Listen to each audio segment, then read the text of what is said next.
Timeless Assassin. Author. Raj_Shah_7152. Chapter 26-50.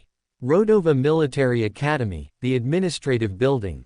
The principal of Rodova Military Academy, retired General Ulrich Dainhardt, sat behind his desk, skimming through the latest intake reports with a calm, impassive gaze. As a former Universal Government general, Dainhardt was a man of discipline and experience. Though in his 60s, he remained as imposing as ever, with broad shoulders, neatly combed gray hair and deep blue eyes. His years on the battlefield had earned him scars, but it was his mind, not his body, that made him truly formidable. He was a strategist first, a leader second, and a bureaucrat only because necessity demanded it. Knock. A crisp knock at the door broke his focus. Enter, he said without looking up. The door slid open, and Major Silver Page stepped in, his posture straight as he saluted. Sir. Dainhardt glanced at him before setting the report aside. Major, Ulrich acknowledged, before continuing with his question. What do you think about this year's batch of recruits? Major Page lowered his salute and took a step forward. This year's batch seems to be the best in the past 5 years, with some really strong talents popping up. The Sioux clan's representative this year is promising. His foundation is rock solid, and his mana control is leagues above the average first year. If he continues at this pace, he could be a prime candidate for the representing the first years at the inter-school championships. Dainhardt hummed in acknowledgement, his fingers tapping lightly on the table. And the rest? There are a few standouts, Page admitted. A sword wielder from the Draco's line, a sniper from Erevan's family, and a poison elementalist with a rare dual affinity. All of them have good potential. Ulrich showed no visible joy at this report but nodded curtly to acknowledge the information. We have some promising talents in the swordsmanship, archery, and magecraft divisions as well. However, none seem to show potential for complete genetic awakening. In a way, it's good news, for we don't have to worry about raising the next dragon candidate. However, it's also a shame, for without a truly top-tier talent, reclaiming the Inter-School Cup from Geneva Military Academy will be difficult. Ulrich said, as he let out a deep sigh. For the past 15 years, Rodova Military Academy had been chasing the top spot in the Universal School rankings, only to fall just short every single time. Geneva Military Academy had cemented itself as the #1 military institution in the galaxy, consistently producing warriors that surpassed their peers. And while Rodova had held its ground, it had been stuck in the frustrating position of second best. In the grand scheme, second place was no failure. Rodova was still one of the most revered institutions in the universe. But prestige wasn't just about ranking. The Academy's funding, political influence, and ability to attract top-tier talents all suffered from its inability to dethrone Geneva. Donors funneled resources toward the reigning champion, and the best young warriors naturally gravitated toward the school that held the crown. For years, Rodova had tried every possible strategy, improving their training regimens, hiring the best instructors, and even expanding their scouting networks. But none of it mattered unless a standout talent emerged, someone who could defy the odds and turn the tide. And so far, this year's batch, while impressive, didn't seem to have that one talent capable of changing everything. Any security threats this year, sir? Page asked, shifting the conversation to a more pressing concern. Dainhardt glanced at him before leaning back slightly in his chair. Nothing out of the ordinary, but there are a few suspected evil cult sympathizers trying to slip through, he admitted, his tone carrying a note of irritation. Page's expression darkened. The evil cult, as the Universal Government had branded them, remained one of the greatest threats to law and order in the universe. It was no secret that they actively sought to infiltrate government institutions, planting brainwashed young talents within their ranks to destabilize both the Universal Government and the great clans from within. This was precisely why every government-aligned institution, especially military academies, enforced rigorous background checks before admitting students. For a military academy, allowing an evil cult sympathizer to slip through was more than a simple failure.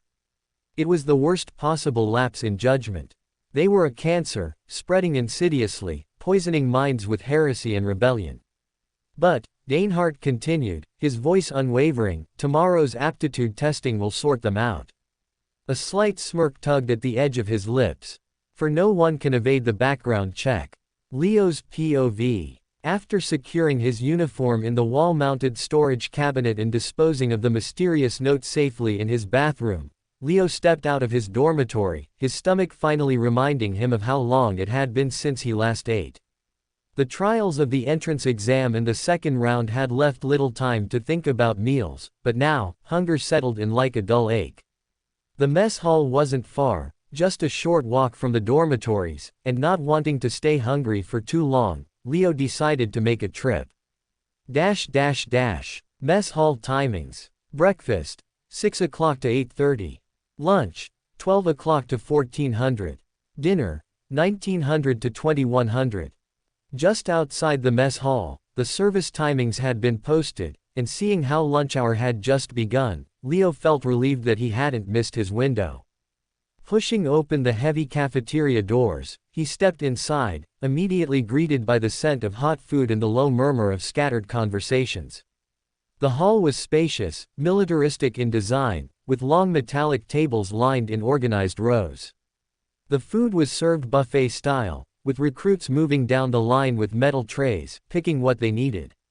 Leo joined the queue, his hungry eyes glancing over every lunch option available. He expected to not be able to recognize the food that was being served, however, the options presented were pretty basic and easy to understand. There was meat, vegetables, fruits, and some side dishes, and although he did not exactly understand what sort of meat or fruit was being given, he decided to pick it up as long as it smelled okay.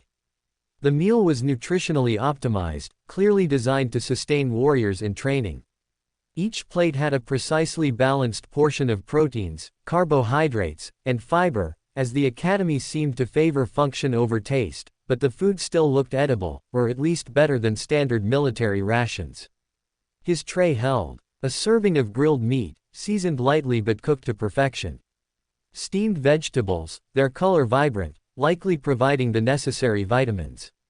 A dense grain-based side, resembling brown rice or something similar. A small protein bar, wrapped and placed on the side for additional sustenance. A flask of nutrient-rich water, meant to keep hydration levels up. A flask of stamina regeneration water, meant to restore stamina. A flask of mana regeneration water, meant to restore lost mana. And a flask of muscle recovery water, meant to restore peak muscular function. After filling his tray, Leo made his way to a corner table, preferring to eat alone. As he sat down, he took his first bite, expecting nothing special, only to be pleasantly surprised. The meat was tender and well cooked, while the vegetables retained a crisp freshness that suggested careful preparation. It wasn't gourmet by any means, but it was far better than tasteless military rations. And for now, that was enough. However, as he continued his meal in silence, more first-year recruits flooded into the mess hall. The noise level steadily rose as students grabbed food, formed groups, and engaged in introductions, eager to establish early alliances or friendships. Leo instinctively scoffed at their behavior. Naive, he thought, as he felt like he had seen this before, people forming bonds out of convenience, not loyalty. Trust was a fragile thing, and trusting one's back to another was by far one of the dumbest mistakes a man could make. Most of these so-called friendships wouldn't last.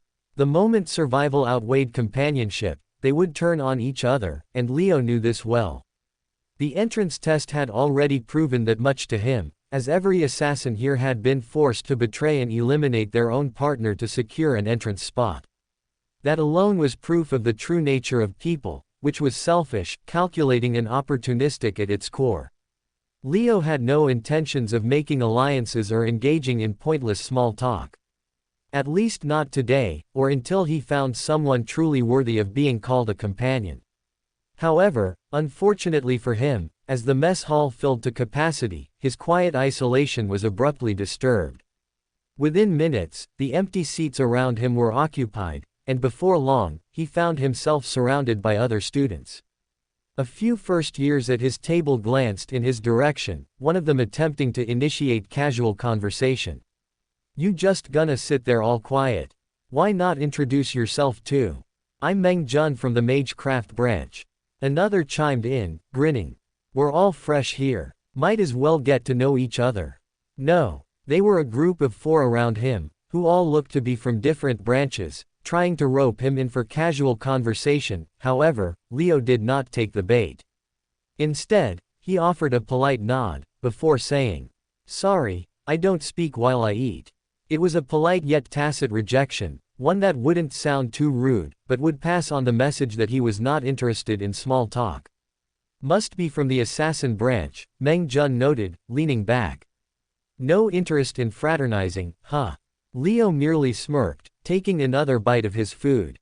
He wasn't antisocial, nor did he hate conversation.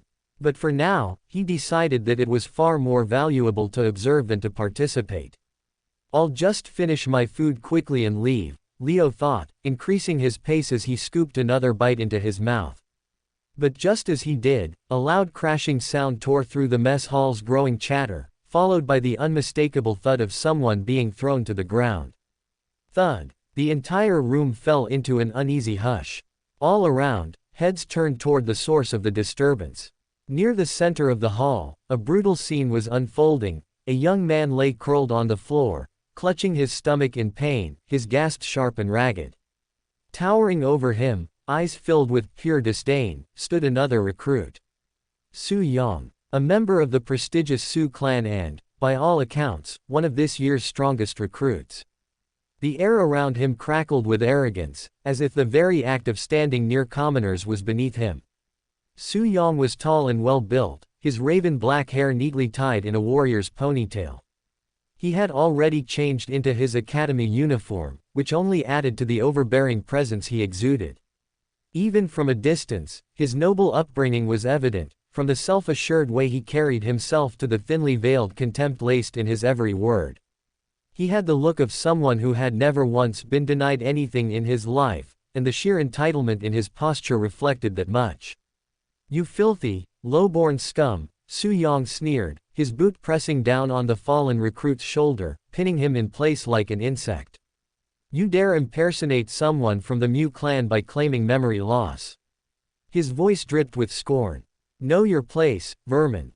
The student on the ground let out a strained groan, his breath hitching as he struggled to move beneath the crushing weight of Su Yang's foot. Murmurs rippled through the surrounding recruits, but no one immediately stepped in. Some turned away, unwilling to get involved.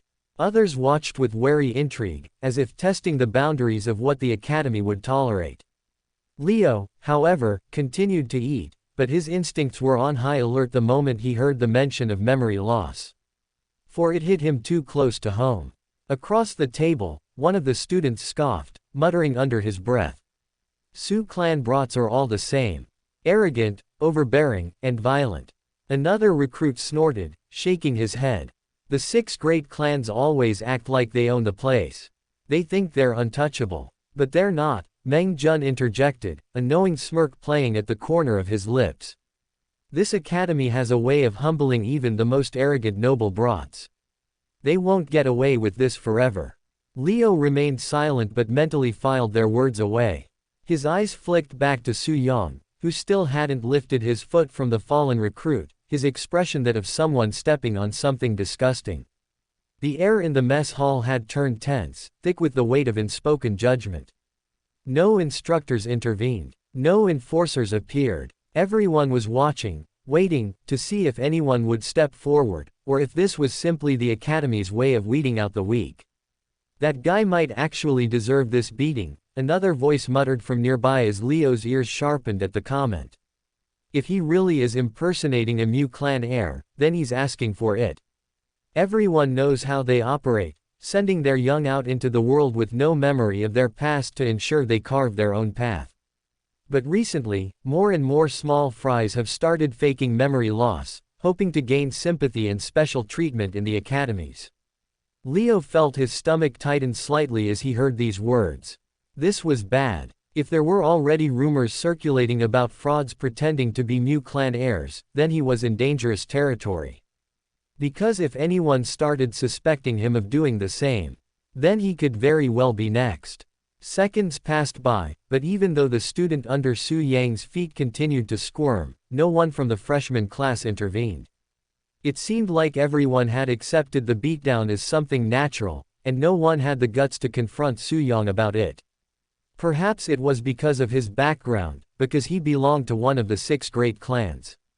Or perhaps it was because of his domineering eyes, the kind that dared anyone to step up, only to crush them if they did. Whatever the reason, silence reigned. Until, click, click, click, the synchronized rhythm of multiple boots echoed into the mess hall. Heads turned instinctively toward the entrance, as a group of second years walked in, moving with an air of effortless superiority. At the front of the group strode a young man with blonde hair and a sharp, refined presence. It was Du Liang, another scion of the 6 great clans. His gaze swept over the mess hall, as he wondered why it was so quiet today, before looking at Su Yang, as he figured out why. Du Liang did not look surprised. If anything, he looked mildly disappointed. Su Yang, he called out smoothly, his voice neither harsh nor particularly friendly. Are you seriously starting fights on day 1? In the mess hall, of all places. Su Yang finally glanced up, his foot still pressing down on the beaten recruit, as his lips curled into a smirk. Long time no see, Cousin Du, I was hoping I'd meet you here in the academy you know, Su Yang replied, as he seemed to already be acquainted with Du Liang, perhaps due to a shared familial bond. Du Liang sighed as if he had seen this 100 times before. If the instructors catch you, it won't end well, Du Liang remarked. In Rodova Military Academy we have some rules. If you have a grievance against another student, you file for an official duel. Otherwise, you're breaking academy protocol, and can be punished severely for your actions.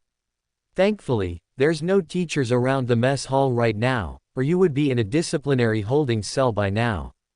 A few of the second years behind Du Liang chuckled, clearly entertained by the interaction. Su Yang snorted but finally lifted his boot off the recruit's shoulder, allowing the kid to cough and suck in air desperately. But rather than backing down, Su Yang merely crossed his arms and turned toward Du Liang with an unreadable expression. Do you know why I did this? Su Yang asked. Du Liang arched a brow, his curiosity mildly piqued.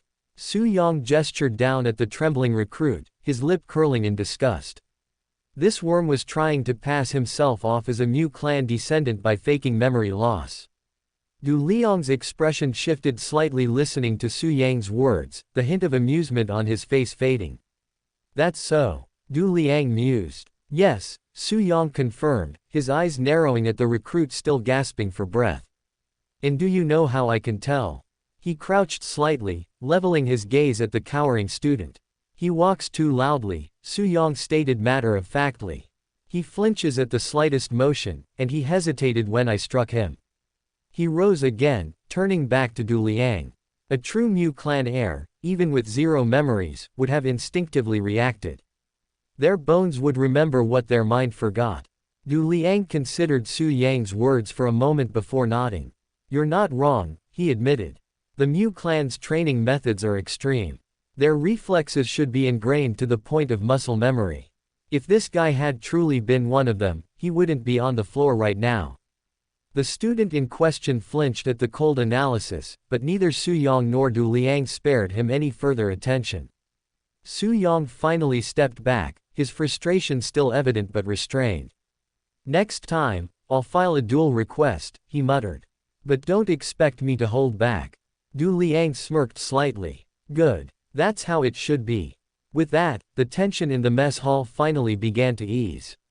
The upperclassmen soon moved on, leaving the beaten first year on the floor, and Su Yang, though still exuding arrogance, returned to his table without another word. The mess hall slowly resumed its usual atmosphere, but an unspoken lesson had been made clear to every first year in the room. The 6 great clans ruled this academy. And unless you belong to them, you'd do well to stay out of their way.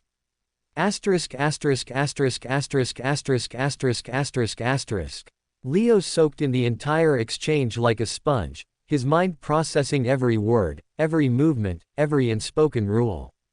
This was a lesson in hierarchy, in reputation, in how conflict was resolved in this academy. If he ever found himself at odds with Su Yong, it was clear that backing away wasn't an option. The Su clan heir wasn't the type to let things go, nor was he the type to respect submission. Unless you fought back, unless you stood your ground, Su Yong would continue pushing, escalating, humiliating. That was the kind of person he was. And Leo had no intention of ever being anyone's punching bag. That said, he sincerely hoped he would never find himself at odds with that madman. There was a brutality to Su Yang's actions that unsettled him, not in fear, but in the sheer lack of hesitation. Su Yang wasn't just arrogant. He was smart, ruthless, and seemed to have the skills to back his attitude. He walked around with a sort of certainty. A certainty that came from knowing exactly where he stood in the world, from being raised in an environment where he was undeniably superior to others. Even the way he spoke, the way he carried himself, the way he walked, it all reflected his background. Leo had never paid much attention to how a person's gait could reveal so much about them, but now, after watching Su Yang and Du Liang's interaction, he understood. There were tells, subtle but undeniable. A man's past wasn't just in his words, it was in his posture, his instincts, the way he moved through a room. And if that was the case, then Leo had a problem. Because he didn't know his own tells. He didn't know what his mannerisms said about him. He didn't even know what they were supposed to say. His memory loss wasn't just an inconvenience, it was a massive blind spot. And to make matters worse, without his memories, he felt like he lacked the context to make sense of half the conversations happening around him. Every mention of the 6 great clans, the Mu clan, or the clan heirs, were all just names to him, fragments of a bigger picture he had no access to. And in a place like the Rodova Military Academy, not having the ability to decipher the bigger picture was undoubtedly a big handicap. Leo clenched his jaw slightly, a quiet resolve settling within him. He needed to fix this. He needed to learn about this world, and fast, for if he did not start filling in the gaps in his knowledge soon, he wouldn't just be another faceless recruit. He'd be prey, hunted before he even knew the rules of the game. After finishing his meal, instead of returning to his dorm room, Leo began searching for the academy library. His logic was simple. Every academy had a library, and it was the safest way to gain insights into the world he found himself in. While the fastest and easiest way to learn would have been to simply ask a fellow student, that approach carried far too many risks. Revealing that he had memory loss, especially in a place like this, could get him flagged as a target. And after witnessing how the poor guy in the canteen was humiliated and beaten for allegedly faking his background, Leo knew he couldn't afford to let anyone suspect his own ignorance. Thus, the library was the safest solution. It took him a while to find it, as the academy was vast, with sections sprawling in different directions. But after a few wrong turns and a fair bit of aimless wandering, he finally spotted it, a grand, arched structure near the Magecraft division of the academy. The academy library. Stepping inside, Leo found himself in an expansive hall lined with towering bookshelves, stretching beyond what the eye could immediately perceive. Dim, enchanted lanterns hovered between the shelves, casting a soft, steady glow, while the air carried the distinct scent of aged parchment and polished wood. At the front, positioned behind a sturdy desk, sat an elderly librarian, his robes modest but neat, silver-rimmed glasses resting low on his nose as he skimmed through a massive tome. His wispy white beard and sharp, observant eyes made him look like someone who had seen everything and forgotten nothing. Leo hesitated, but before he could speak, the old man's voice cut through the silence. "Boy." The librarian gestured for him to approach. Leo complied, keeping his expression neutral. The old man studied him briefly, then adjusted his glasses with a tired sigh. "While I'm pleased to see a first year in here on the very first day, it's against library rules to allow students to enter without their academy uniform." Leo blinked, glancing down at himself.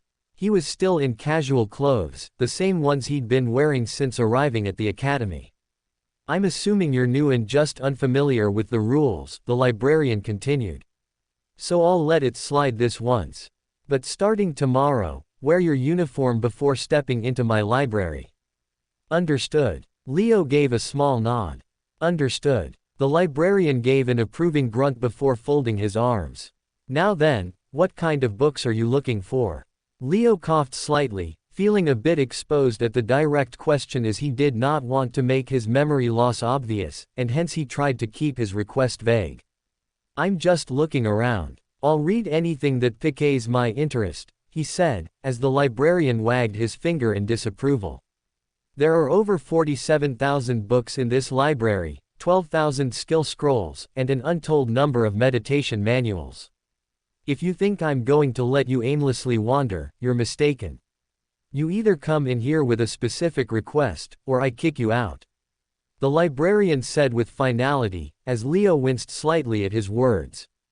If possible, he did not wish to reveal that he was looking for general knowledge, especially knowledge that any normal person in this world should already know. But it seemed he had no other choice. Sir, if possible, could you point me toward books on general world knowledge? Something that covers the social hierarchy. The 6 great clans. How important they are. Basic things that everyone is expected to know. The librarian raised a brow at his request. A moment later, he set his book down and rubbed his temples before muttering, so you're one of the memory loss candidates, huh? Leo stiffened ever so slightly. The librarian had figured him out immediately. This was the 3rd time someone had suspected a student of having memory loss within a single day. It was beginning to make him wonder just how common people like him were in this world. Sir, Leo asked cautiously, are students like me common in this academy? The librarian nodded without hesitation. We get 4 or 5 like you every year. It's not unusual. Ever since the Mu clan started sending out its scions with memory loss, smaller clans have begun copying the practice. Leo frowned slightly. Why did they do it? The old man sighed. The logic behind it is simple. When sending young heirs out into the world, it's best to erase their pre-existing biases so they can approach new knowledge with an open mind. The Mu clan pioneered this method because they didn't want their young to act unruly outside the clan, tarnishing their reputation. The librarian shook his head with mild disapproval. But to be honest, the Mu brats were always well behaved to begin with. The ones who caused the most trouble. The other 5 great clans. Yet, ironically, it's the most decent clan that's worried about its public image the most. He scoffed lightly before waving his hand dismissively. Doesn't matter. None of that is your concern. Finally, he pointed toward a specific bookshelf. Shelf number 1221. Bottom row. There's a book titled Quick Guide to the Universal Power Scale. That should answer at least half of your questions. Leo glanced in the direction the librarian pointed before nodding. Thanks. Without another word, he turned and walked toward the bookshelves. Because if that book could answer half of his questions, then he would finally begin piecing together the truth behind the world he was trapped in. Rodova Military Academy, the Academy Library, aisle 1221. Leo moved silently through the towering bookshelves, his sharp eyes scanning the carved numbers on the polished wooden frames. 1218, 1219, 1220. There. Shelf 1221. Crouching down to the bottom row, his gaze immediately landed on the book the librarian had mentioned. Quick Guide to the Universal Power Scale. The tome was thick and well worn, its dark blue cover slightly faded, while the gold embossed lettering along its spine had dulled from years of handling. Leo slid it from the shelf, feeling the unexpected weight of the volume in his hands. Flipping it open, he skimmed the first few pages, his eyes catching key phrases: the universal hierarchy, the 6 great clans, the evil cult, governing structures. Perfect, he thought, as glancing toward the front desk, he spotted the librarian already back to his own reading, showing no further interest in him. Good. That means I won't be disturbed, Leo concluded, as he began searching for a quiet place to sit. At first, his search turned up only communal tables, occupied by senior year students engaged in hushed discussions or independent studies. Not ideal. But after scanning further, he spotted something better. Near a dimly lit reading alcove, tucked between towering bookshelves, sat an isolated desk and chair, a simple wooden setup, its cushionless seat likely designed to discourage long hours of use. But comfort wasn't his priority. Privacy was. Without hesitation, Leo strode over, settled into the chair, and placed the heavy book onto the table. His fingers ran over the textured cover for a brief moment. Then, finally, he flipped it open. This book is written by a country bumpkin, who grew up on a farm and had no idea about the various factions ruling the universe. It's intended only for clueless individuals, who don't understand how tall Mount Tai is, and is written in crude language, based on my own experiences and understanding of the universe. This is not an official text, and the contents written in here may not be entirely accurate. That being said, I've tried to be as thorough as possible while writing this book, so that any clueless country bumpkin reading this may not make the same mistakes I did, as a rookie recruit in the universal government. The very first page of the book was an author's note that informed the readers about what sort of a book this was and what to expect when they read it.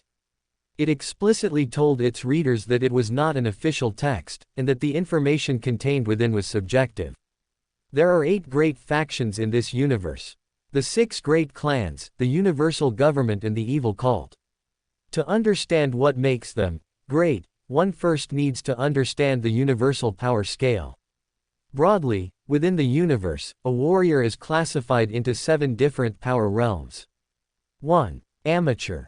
2. Master. 3. Grand Master. 4. Transcendent. 5. Monarch. 6. Demigod. 7. God. In most cultures, one is not considered to be a real warrior until they attain the minimum of a master realm, whereas gods are the absolute pinnacle of what a warrior can be.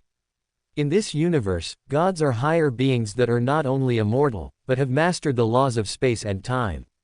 They are 4-dimensional beings that can travel between any 2 points in this 3-dimensional universe instantaneously, and cannot be hurt or killed by mortal weapons. In other words, only gods can kill other gods, and in this universe, only the 8 great clans have gods at the pinnacle of their clan's hierarchy. The first couple pages of the book explained what were probably the most important concepts. Who were the biggest fishes in the universe? And why were they such a big deal? Turns out, there are 8 biggest fishes in the universe, with the big deal about them being that they are backed by the strongest warriors. In this universe, the 6 great clans and the universal government work in tandem with one another to form the Righteous Alliance. Together they control over 75% of the universe's land, and about 77% of the total population. Although smaller, independent clans do exist, none exert influence, equivalent to the Righteous Alliance. In contrast, the evil cult works alone. They control less than 5% of the total universal land, and less than 3% of the total population. They are the sworn enemies of the Righteous Alliance, and members belonging to their faction are hunted fervently within the righteous lands. The divide between the Righteous Alliance and the evil cult traces back to a single, pivotal event that occurred 2,000 years ago, the downfall of the most infamous figure in the universe's history, the Timeless Assassin. In a monumental battle, the strongest factions of the time united to eliminate him, marking the beginning of a new era. However, his followers refused to fade into obscurity. Those loyal to his cause formed what is now known as the evil cult, carrying on his legacy in defiance of the established order. Meanwhile, the remaining divine entities and ruling powers consolidated their influence, shaping themselves into what is recognized today as the Righteous Alliance. While over 140 clans are currently part of the Righteous Alliance, at its heart, it only has 6 dominant clans, each wielding immense influence. Su, Mu, Yu, Du, Lu, and Ru. These clans serve as its pillars, shaping policies, maintaining order, and dictating the balance of power across the universe. At the very core of this alliance, however, sits the universal government, the supreme governing body that enforces law and dictates the grand structure of civilization. While the majority of the great clans have only 1 or 2 gods backing them, the universal government has 5, making it by far the strongest single organization. However, with the great clans all sharing strong familial bonds amongst one another, the unity amongst the clans serves as a check and balance against the universal government's unilateral abuse of power. As Leo read the next few pages, he gained greater clarity into what exactly were the power dynamics between the 6 great clans and the universal government. Turns out, all the 6 great clans were fans of interbreeding and forming strong marriage bonds. The family tree between the clans was complicated as hell, however, as a result of all the intermixing, the bond between the great clans remained strong. At least on the outside. They usually had similar opinions against the universal government, and pushed to pass legislation beneficial to them as a group. Welcome to Fanfic Audiobook, your go-to place for immersive audiobooks. If you enjoy the content, don't forget to like the video and subscribe to our channel for more amazing stories. Leo flipped another page, and the author's discussion shifted toward a more intricate topic, one that dissected the structure of the 6 great clans. There are several branch families within the 6 great clans, and since these clans have existed for thousands of years, the number of branches in the modern day is downright ridiculous. Take the Sioux clan, for example. It alone has over 120 branch families. And while every single one of them shares the same prestigious surname, that doesn't mean they share the same level of power or influence on the universal stage. Broadly speaking, only the direct descendants of the gods backing the clans are considered main branch members, the true young masters and mistresses of their lineage, while the rest are glorified diplomats riding on a famous name at best. To put things into perspective, a true main branch descendant commands the same level of respect as a universal government major. Meanwhile, branch family members, at best, hold influence comparable to lieutenants, strong enough to push around weaker recruits, but powerless in the presence of real authority. That being said, empty pots rattle the loudest. And it is the branch family members, not the direct descendants, who are often the most arrogant and entitled. Lacking the strength of their main branch cousins, they rely on their surname to throw their weight around, intimidating the weak, currying favors, and generally making nuisances of themselves wherever they go. If you're a recruit below the rank of lieutenant, avoid confronting them. But if you are a lieutenant or higher, they can't do jack shit to you, so enjoy putting them in their place. The book explained, as Leo smiled slightly reading this page. Although he did not know the author of this book personally, he definitely enjoyed his personality and way of explaining things. Just as the Righteous Alliance has its young masters, the heirs of the great clans, the evil cult has its own equivalent. But unlike the young masters, whose status is determined by bloodline, the evil cult grants its title based purely on potential and strength. They call them dragons. A dragon candidate is an individual who displays exceptional talent and the potential to inherit the techniques left behind by the timeless assassin. While the exact criteria for selecting a dragon candidate remain a mystery, what is known is that every single one in history has been a walking catastrophe. The moment someone is identified as a dragon candidate, they become the most wanted individual in the universe, second only to the evil cult's own god. Hunting and eliminating a dragon candidate is considered a prestigious military achievement, often fast-tracking an officer's career within the universal government. That being said, never engage a dragon candidate unless you have reached at least the Grandmaster level. For all dragon candidates are among the most feared warriors the universe has ever known. The book explained, as Leo soaked in all this information like a sponge.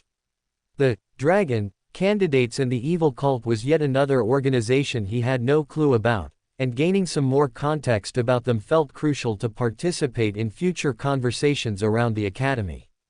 With that, we cover everything that is to be covered regarding the universal power structure. The only thing left to explain now is warrior potential, the author wrote, as he shifted to a new topic entirely. In this universe, not everyone is born equal, and your genetic potential plays a huge role in how far you can progress as a warrior. About 85% of the universe's population don't even possess enough talent to someday break into the Master Warrior realm, while only 1 in 3,000 Master Warriors ever become Grandmaster. This means that if you reach the Master Warrior realm, you are already top 15% of the universal population, whereas if you reach Grandmaster realm, you are already near the pinnacle of what life has to offer. Genetic testing is free at most universal government facilities for government employees, and depending on your aptitude, you may or may not be recruited by private guilds, mercenary groups, or great clans. An officer with higher genetic potential will always be prioritized for promotion over a lower potential officer, and hence if you ever find yourself with a junior who is more talented than you, be kind to them, for they will someday surely surpass you, the author explained, as Leo absorbed the information with peak interest. Although he had no idea about what his own genetic potential looked like, understanding the politics around it seemed important. As a rookie officer, I made the mistake of altering my DNA by mixing it with that of a cat. Night vision was one of my weaker suits and hence, I accepted a genetic modification serum. However, that was my biggest mistake. By accepting genetic modification, I sacrificed my potential to someday become an exceptional warrior for some short-term gains, and it is a decision that I greatly regret till date. Hence, to all the rookies reading my book, I warn you to not make the same mistake as me, and keep your natural DNA pure. Beast enhancements, while looking like an easy fix to your lack of strength at the low power stage, is an inferior method to grow stronger in the long run, and will hinder you the further you progress. Hence, it is my suggestion you don't do it, but the choice is ultimately yours, the author noted, as Leo raised his eyebrow at the warning. Recalling how almost 50% of all recruits in the academy entrance test seemed to have undergone some form of beast enhancement or the other, Leo doubted the authenticity of this observation. However, since the author had no reason to lie in his book and seemed like a genuine guy, Leo decided to accept his advice for now, albeit with a grain of suspicion. Ding! Suddenly, a single sharp ding rang across the library, interrupting Leo's chain of thoughts, as the librarian's voice boomed across the silent walls. "All right, reading time for the day is over, vacate the premises at once," he said in his old husky voice, as all the students gathered within the library closed their books and proceeded to vacate the premises at once. Rodova Military Academy, Instructor's Residential Quarters. Click, click, click. The sharp sound of polished boots striking tile echoed through the dimly lit corridors of the instructor's quarters. A woman walked down the hall with measured purpose, the name tag on her chest reading, Lt. Nian Fei. If Leo saw her now, he would recognize her instantly. She was the instructor who had led the morning orientation and slipped him the note. After all, her short black hair, olive skin, and stern brown eyes were unmistakable. As she reached what seemed to be the location of her private room, she paused, quickly glancing over her shoulder, as she swept the corridor for any threats, not out of fear, but out of sheer habit. However, spotting nothing, she pressed her palm against the biometric scanner on the door, gently unlocking the door. Beep! A faint beep followed, signaling a successful unlock, which was continued by the hiss of decompression, as the heavy metal door to her room slid open. Out of all the rooms in the hall, she had the only one with such a security system, for she was the only one who had paid to specially get it installed. Stepping inside, she sealed the locks behind her, securing the room with a swift sequence of taps against the control panel, as only then did her rigid posture loosen ever so slightly. Her boots were the first to go, placed neatly beside the entrance, while the collar button on her uniform was next, as she unbuttoned it on her way to the wall-mounted mirror. Staring at her own reflection, she let out a deep sigh, as she studied her fake looks. Currently, she looked extremely calm, composed and every inch the disciplined instructor she was supposed to be. But as she lifted her hands to her head, the facade began to fall away. Her jet black wig came off first, revealing long, flowing red hair that tumbled down her back in soft, unruly waves. Her fingers grazed the synthetic mask covering her skin next, as with a few deft swipes, the olive complexion melted away, revealing smooth wheatish-toned skin beneath. Next, she blinked once, popping out one of the two contact lenses she wore, as the deep brown eyes vanished, replaced by a cold, piercing gray, before she repeated the process for the second eye as well. Her transformation was now complete. The woman the academy knew. Gone. And in her place stood Mu Fan, branch family head of the Mu clan. A woman with no official ties to the evil cult, yet someone who was in reality one of its most devoted sympathizers. Sigh. Mu Fan exhaled, rolling her shoulders, as her expression shifted from calculated authority to something far more natural, something far more dangerous. Then, moving swiftly, she strode to the far wall of her room, where a seemingly unremarkable wooden panel sat embedded within the surface. With a precise flick of her wrist, she pressed her fingers against a specific rune carved into its edge. The panel pulsed faintly, then slid open, revealing a hidden compartment lined with intricate runic inscriptions. Inside, nestled within a protective casing, rested a communication crystal, a translucent black stone, its surface marbled with faint, pulsing red veins. Mu Fan lifted it carefully, rolling the cool surface between her fingers before infusing it with a sliver of her mana as the communication crystal shimmered to life. Crackle. A faint static crackling noise played over the crystal until the communication was established, but once it was, a deep manly voice rumbled from the other side. "Did our target make it into the academy?" The man asked, his words, sharp, clipped and direct. There were no greetings, no exchange of pleasantries, just straight business. "He did," Mu Fan answered, her voice smooth and composed. She paused, her mind replaying everything she had observed throughout the day. "He's cautious. He moves with purpose, doesn't let his guard down easily. He observes more than he speaks and isn't reckless," Mu Fan reported, as the man on the other side absorbed her views. "And his temperament?" he asked, as Mu Fan nodded in acknowledgement. "It's there, the foundation of it, at least. He doesn't trust easily, and he operates on calculated caution. He isn't a fool, that's for sure," she said, as another tense pause followed. "Does he have the talent to be a dragon?" the man asked, his voice turning even heavier, as Mu Fan exhaled slowly at the question.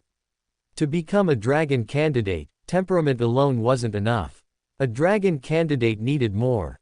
They needed the raw, unrefined talent to embody the techniques of the timeless assassin, to become the kind of warrior who could strike fear into the gods of the universe themselves. "It's too early to say," she finally replied. "But we will know soon enough." A low hum sounded from the other side, but the man chose to remain silent, as if weighing his words. "We shall see tomorrow after the aptitude test then. Keep me posted," he said, before terminating the connection. The crystal dimmed, its pulsing red veins fading into nothingness. Mu Fan lowered it slowly, her grip lingering for just a moment before tucking it back into its hidden compartment. With a final press of her fingers, the panel slid shut, concealing any trace of what had just transpired. She stood in silence for a moment, her gray eyes unreadable. Tomorrow would be the moment of truth. Tomorrow, she would find out whether Leo Skyshard was the dragon they needed. Or just another disappointment. Rodova Military Academy, the morning of the aptitude test, Assassin Branch dorms. Leo lay in bed, staring blankly at the ceiling, his mind a tangled mess of thoughts. He hadn't slept all night. Not even for a second. The weight of uncertainty had kept him awake all night, as no matter how much he tried to rationalize it, the upcoming aptitude test gnawed at the back of his mind. The aptitude test was important, and based on the brief conversation he had with a senior on his way back from the library, it was a test and a background check mixed into one. The psychological phase of the test, though disguised as a simple evaluation, was in fact a thorough background check, and that thought unnerved him. Would his background check reveal something off? Would the results expose his memory loss? Would it flag him as an anomaly?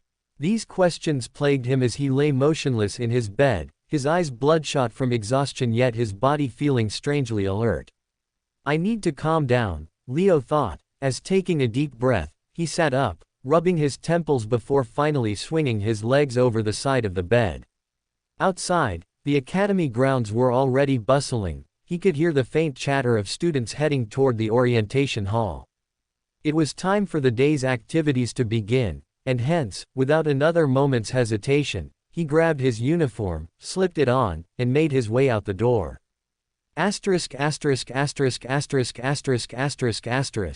Rodova Military Academy, Orientation Hall, Aptitude Test Briefing. The orientation hall was massive, large enough to accommodate thousands of students at once. And on this particular morning, rows of recruits stood here in organized formations, their expressions ranging from confident excitement to nervous apprehension. Leo positioned himself somewhere in the middle, keeping a low profile as he observed his surroundings.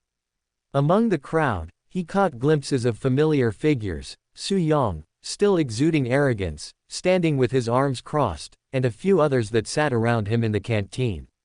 Funny enough, the whole canteen table seemed to be standing together, whispering amongst each other excitedly, as if they knew each other since ages. But before any long conversations could take place, thud, a heavy pressure filled the air as Principal Ulrich Dainhardt stepped onto the grand podium at the front of the hall. Dressed in a sharp military uniform, the retired Universal Government General carried an air of unquestionable authority, and the moment he stepped forward, all murmuring ceased. "Good morning all, I'm retired General Ulrich Dainhardt, the acting principal of this prestigious military academy," Ulrich said, as he introduced himself to the crowd.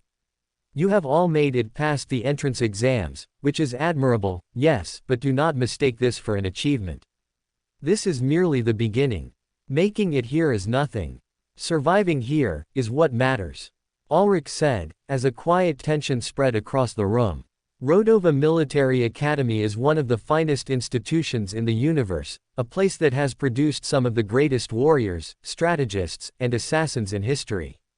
Here, you will have access to facilities that most soldiers in the Universal Army could only dream of: meditation techniques that cost hundreds of thousands of merit points, genetic enhancement serums that could change the trajectory of your potential, and training regimens that will push you to your absolute limits.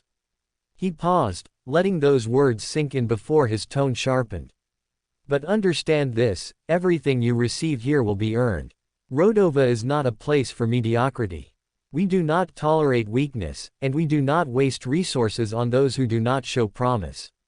There was a heaviness in his words, an unspoken warning. Then, shifting gears, he moved on to the real reason they were gathered here today. "Which brings us to the reason you are all here, the aptitude test." The aptitude test is divided into 3 components, each one designed to evaluate a different aspect of your abilities. Your performance here will determine your training path, your assigned meditation manuals, and whether you are placed in the regular class or the elite class. At the mention of the elite class, a ripple of excitement and tension spread through the crowd. Everyone here knew what that meant. Elite class students received the best instructors, the best resources, and the fastest track to power. It was a big deal to be placed in the elite class, for it was a proven fact that your environment and the people you surround yourself with played a big role in how you turned out as a warrior. The test will proceed as follows. First, we will assess your physical attributes. This includes raw strength, speed, endurance, reflexes, and natural combat instincts. The test is not about your current training level, it is about your base physical potential," Ulrich said, as he looked across the sea of recruits. "If you have a weak foundation, your future will be weak as well." The statement was blunt, cold, but undeniably true. The second test evaluates your psychology, your mental fortitude, your ambitions, your adaptability, and most importantly, your fundamental nature. His words sent an icy chill down many of the recruits' spines. Here at Rodova, we do not just train warriors, we train leaders. Those of you who hesitate, those of you who waver, those of you who have doubts, will be recognized for what you are: weak. And in this academy, weakness is not tolerated. Leo's fingers twitched slightly. This wasn't a normal academy. This was a machine designed to forge future army majors and generals. A place where doubt and indecisiveness was a liability. Lastly, your genetic potential will be analyzed. This will determine how far you can realistically go, and what methods will best maximize your growth. Some of you may possess rare genetic markers, traits that make you unique. Others may have very little worth enhancing, Ulrich said, his tone brutal and indifferent. Your scores in all 3 categories will be recorded and analyzed. Your placement will be determined based on your overall performance. For those of you who wish to be in the elite class, know that only the highest ranked recruits will qualify. A palpable sense of tension filled the room as Ulrich finished introducing the test. For some, this was an opportunity. For others, it was a potential death sentence. As although everyone had made it into the academy, only a handful were going to make it to the elite class. Your testing will take place in batches. When your name is called, proceed to the designated area. Dainhart said, as with that he concluded his speech. Stepping back, the principal let another academy instructor take up the microphone, as she began calling names of all the recruits one after another. Leo's heart pounded as he watched the first set of recruits step forward. His name wasn't called yet, which meant he wasn't in the first batch scheduled for physical testing. However, when the names for the first batch of psychological testing were revealed, he was the third one in line to be evaluated, meaning, he had to perform the test that he dreaded the most, first. Rodova Military Academy, Psychological Evaluation Hall, outside the testing chamber. Leo walked alongside his batchmates, following the silent procession down the long, heavily secured corridor leading to the psychological testing chamber. No one spoke. Not because they were told to keep quiet, but because no one wanted to be the idiot who looked excited for a test that could single-handedly decide their future. The hallway was lined with multiple security gates, their reinforced steel frames gleaming under the cold white lights above. For a simple psychological evaluation, the amount of security here felt excessive. But the academy didn't take risks. After all, this wasn't just an exam. It was a screening. Soon, they reached the end of the corridor, where a set of heavy black double doors loomed ahead. A row of metal chairs lined the wall beside it, and without instruction, everyone took a seat. One by one, recruits were called into the testing chamber, each name barked out by a bald, no-nonsense instructor standing by the entrance, while the rest of them sat in silence, waiting for their turn. At first, the whole hall was eerily quiet. The only sounds were the ones made by students occasionally shifting on their seats, restlessly tapping their feet against the floor, or someone cracking their knuckles a little too loudly. Then, someone with more nerves than sense finally spoke. "Fuck, this is the one test we can't fake." A scrawny recruit with a buzz cut ran a hand over his face, exhaling sharply. Next to him, a muscular guy with a thick scar running across his cheek clicked his tongue in agreement. "No shit. Physical tests. You can train for those. Genetic potential. You're born with that." He leaned back, his posture too relaxed for someone facing a psychological interrogation. "But this is just a fancy way of figuring out if you've got the brain of a psycho or the soul of a bitch." A dark-haired girl scoffed, crossing her arms. "They hook you up to a machine, put your ass in a chair, and start asking questions you can't lie about." She rolled her neck, popping the joints. "Doesn't matter what you say, if your brain says otherwise, they'll know." "That's bullshit," Buzzcut muttered. "How the fuck is that even fair?" A guy with a tattoo snaking up his forearm chuckled, his voice a strange, raspy hiss. "Life's not fair, dumbass," he sneered, flicking out a forked tongue. "Didn't you get the memo?" Leo's eyes flicked toward the speaker and he instantly noticed the genetic modification. The recruit was one of the enhanced, a snake hybrid of some kind. The murmurs continued. Then, of course, the real idiots started talking.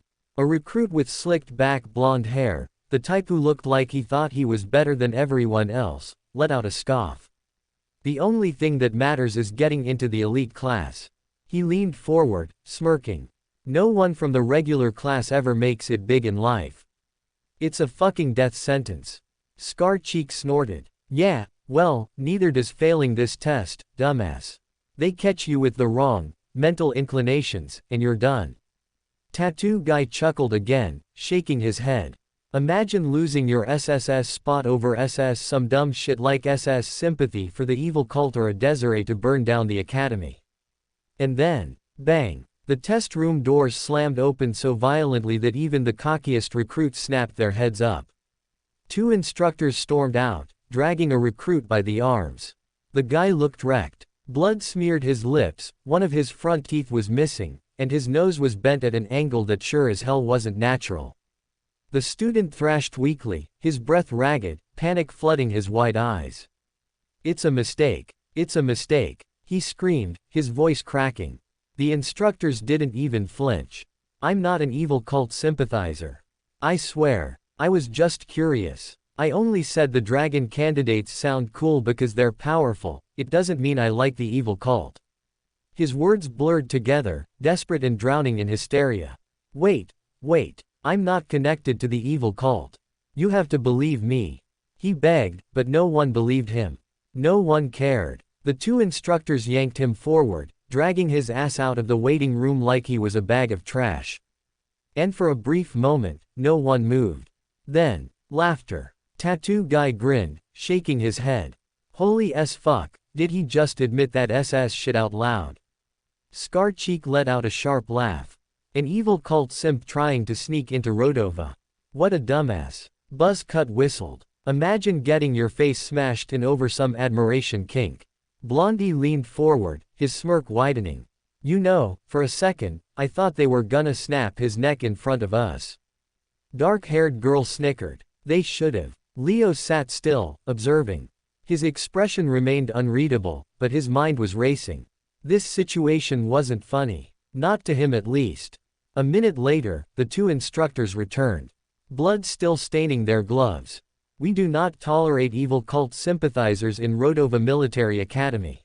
The bald instructor said, as he let the weight of his words sink in. Then, he leaned forward slightly, his sharp eyes locking onto the recruits like a predator scenting weakness. If you have even the slightest soft corner for the evil cult, you'd be better off slitting your own throat right now. The words landed like a hammer. A few recruits stiffened and the instructor smiled. It was an ugly, knowing smile. Because if we catch you. He let the silence stretch. Long. Uncomfortable. You'll wish you were dead. Then, just like that, he straightened. The smirk vanished, as he turned toward the list in his hand. Leo Skyshard, you're next, boy.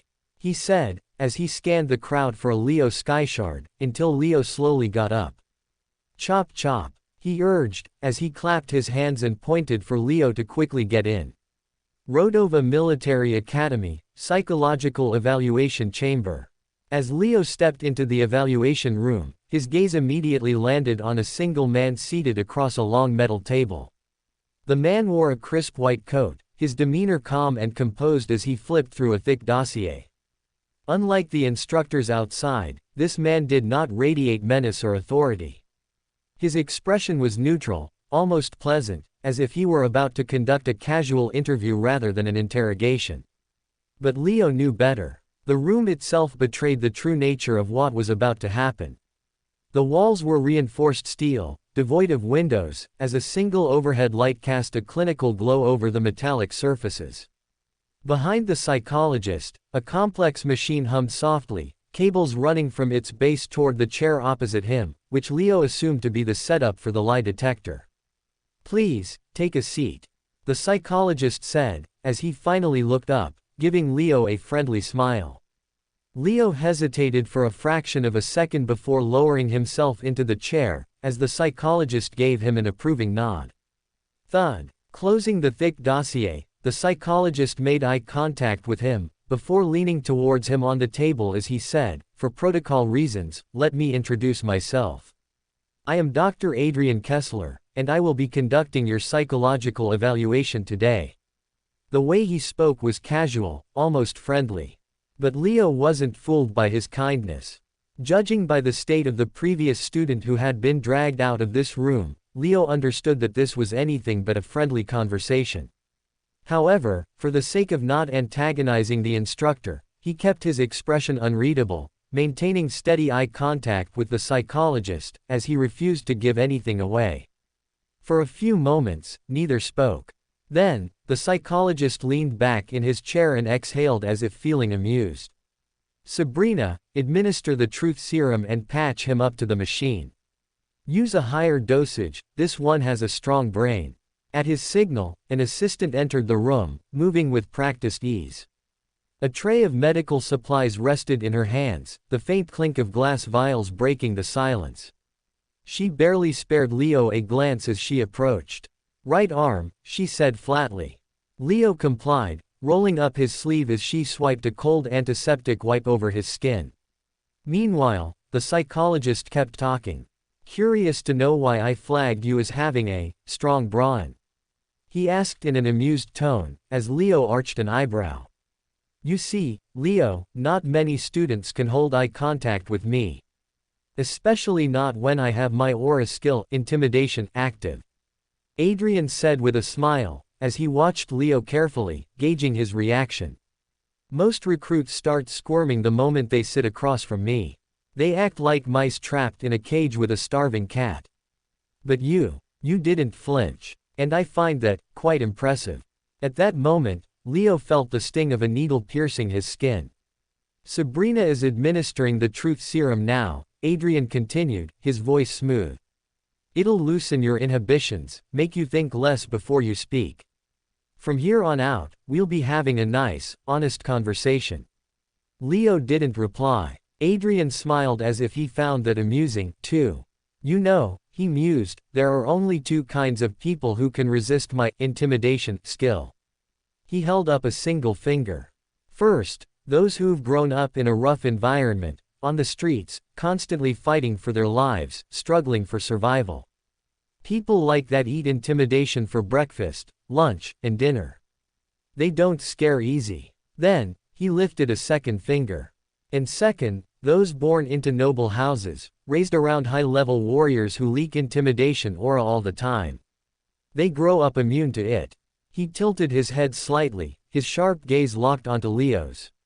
So, which one is it? Street rat or noble? Leo remained silent, feeling the unfamiliar warmth of the serum spreading through his veins. But as the seconds ticked by, he realized something troubling. His mind was starting to feel hazy. A strange fog settled over his thoughts, dulling the sharpness of his awareness. His vision blurred at the edges, and a faint ringing buzzed at the back of his skull. I asked you a question, Leo.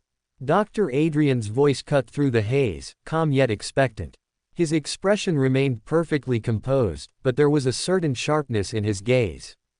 Which one is it? One or two? Leo stared at him, but no response came.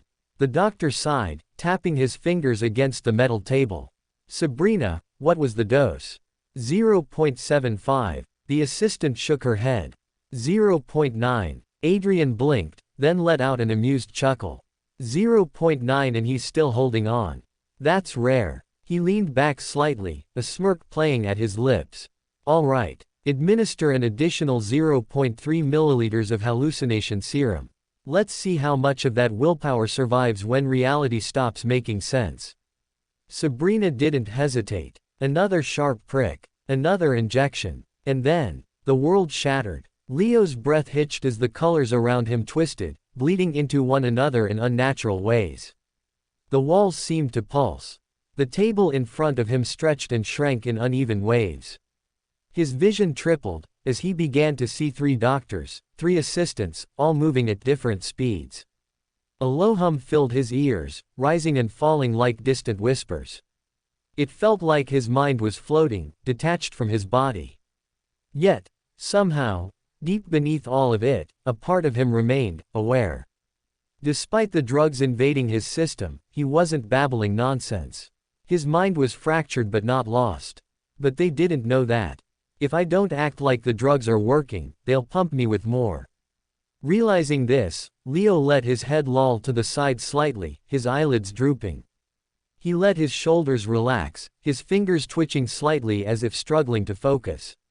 A perfect act. Adrian watched him closely, waiting for the serum to take full effect. Then, after a few seconds, he spoke again. So, which one is it? Leo let his gaze lazily drift back to him. And then, with a slow, sluggish slur, he finally answered. I don't know. His voice was soft, distant. I don't remember. My memories, they're gone. Silence. Adrian's smirk disappeared. His expression didn't shift into suspicion, no, it was something else. Something closer to interest. The doctor steepled his fingers, his piercing eyes never leaving Leo's face. Your memories, erased, you say. He exhaled slowly. Well, isn't that fascinating? Adrian said while leaning back, as he turned toward his assistant, expecting her to be amazed as well. However, she did not seem to care much.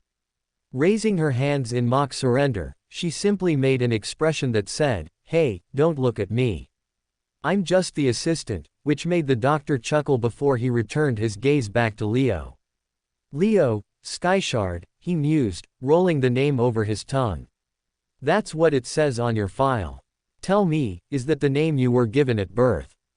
Or just a name someone told you belonged to you after your memories were erased? He asked, as Leo's sluggish mind snapped into overdrive. This was dangerous. A wrong answer here wouldn't just raise suspicion, it could unravel everything. He forced his expression to remain distant, unfocused, as if he was struggling through the mental fog the drugs had induced. Then slowly, he let his lips part. A chit, his voice came out hoarse, like someone grasping at fragments of recollection. It was, written on a chit. When I woke up, they said it belonged to me. A soft beep from the lie detector signaled his answer passed as truth. Adrian's gaze flickered slightly, a glint of something unreadable flashing behind his eyes. So you're not even sure if it's your real name, he murmured, his voice laced with intrigue. Leo blinked slowly, the forced haze in his eyes making him look more dazed than he actually was. Adrian exhaled through his nose, drumming his fingers against the table in thought. Well, that certainly complicates things, doesn't it? He tapped the folder in front of him absent-mindedly before continuing. Tell me, Leo, do you remember anything from before you woke up? Any flashes, sounds, emotions? The question wasn't unexpected, but Leo knew his next answer had to be carefully measured. He let his brows furrow ever so slightly, as if trying, struggling, to recall something that wasn't there. Finally, he shook his head. Nothing, he muttered, his voice just the right amount of tired. It's just empty. Another soft beep. Another truth registered. Adrian tilted his head, observing him like a specimen under a microscope. I see, he said, before taking a long pause. A curious case, aren't you? He said, as his lips slowly curled into a smile. A smile that, at first glance, mirrored the kind one he had offered at the start of their conversation. But this time, there was something different about it, something off. Leo felt it. A shift in the air. A shift in the conversation. Something was about to change. Something dangerous. He could feel it, like a storm on the horizon. Silent, inevitable, and ready to strike. Sabrina, bring me a blank sheet of paper and a pen, Adrian mused, his fingers drumming lazily against the cold metal table as he maintained unbroken eye contact with Leo. Without hesitation, Sabrina moved. Within seconds, she placed a crisp white sheet and a pen before the doctor, who immediately set to work. Leo watched, his vision still hazy from the drugs, as Adrian's hand moved with precision, sketching lines, curves, and intricate strokes with unnerving speed. Then, finally, the pen stilled. Adrian turned the paper toward him. Look at this, he said, his tone casual, too casual. Do you recognize this symbol? Leo's unfocused gaze drifted downward. And his pulse slowed. The moment he saw it, alarm bells rang in his head. The symbol Adrian had drawn, it wasn't completely unfamiliar. No, it looked too much like the one he had been told to memorize from the last chit. Except, there were differences. Minor changes. Small distortions. Subtle tweaks. Leo rubbed his eyes, trying to focus, but his vision remained unreliable. The edges of the paper bled into each other, his drugged mind warping reality. In his blurred perception, the black ink seemed to shift, as if alive. It's not the same, he realized, his mind working through the haze. But it's close, too close. A trap. That was the first thought that shot through his mind. This wasn't some random test, Adrian knew something. He was probing, fishing for a reaction. If Leo claimed not to recognize it at all, would that be suspicious? But if he confirmed it outright, would that dig his grave? A slow inhale. Then, in a voice deliberately sluggish and unsure, he muttered. It looks familiar. Like something I've seen before. But, he blinked, shaking his head as if struggling to concentrate.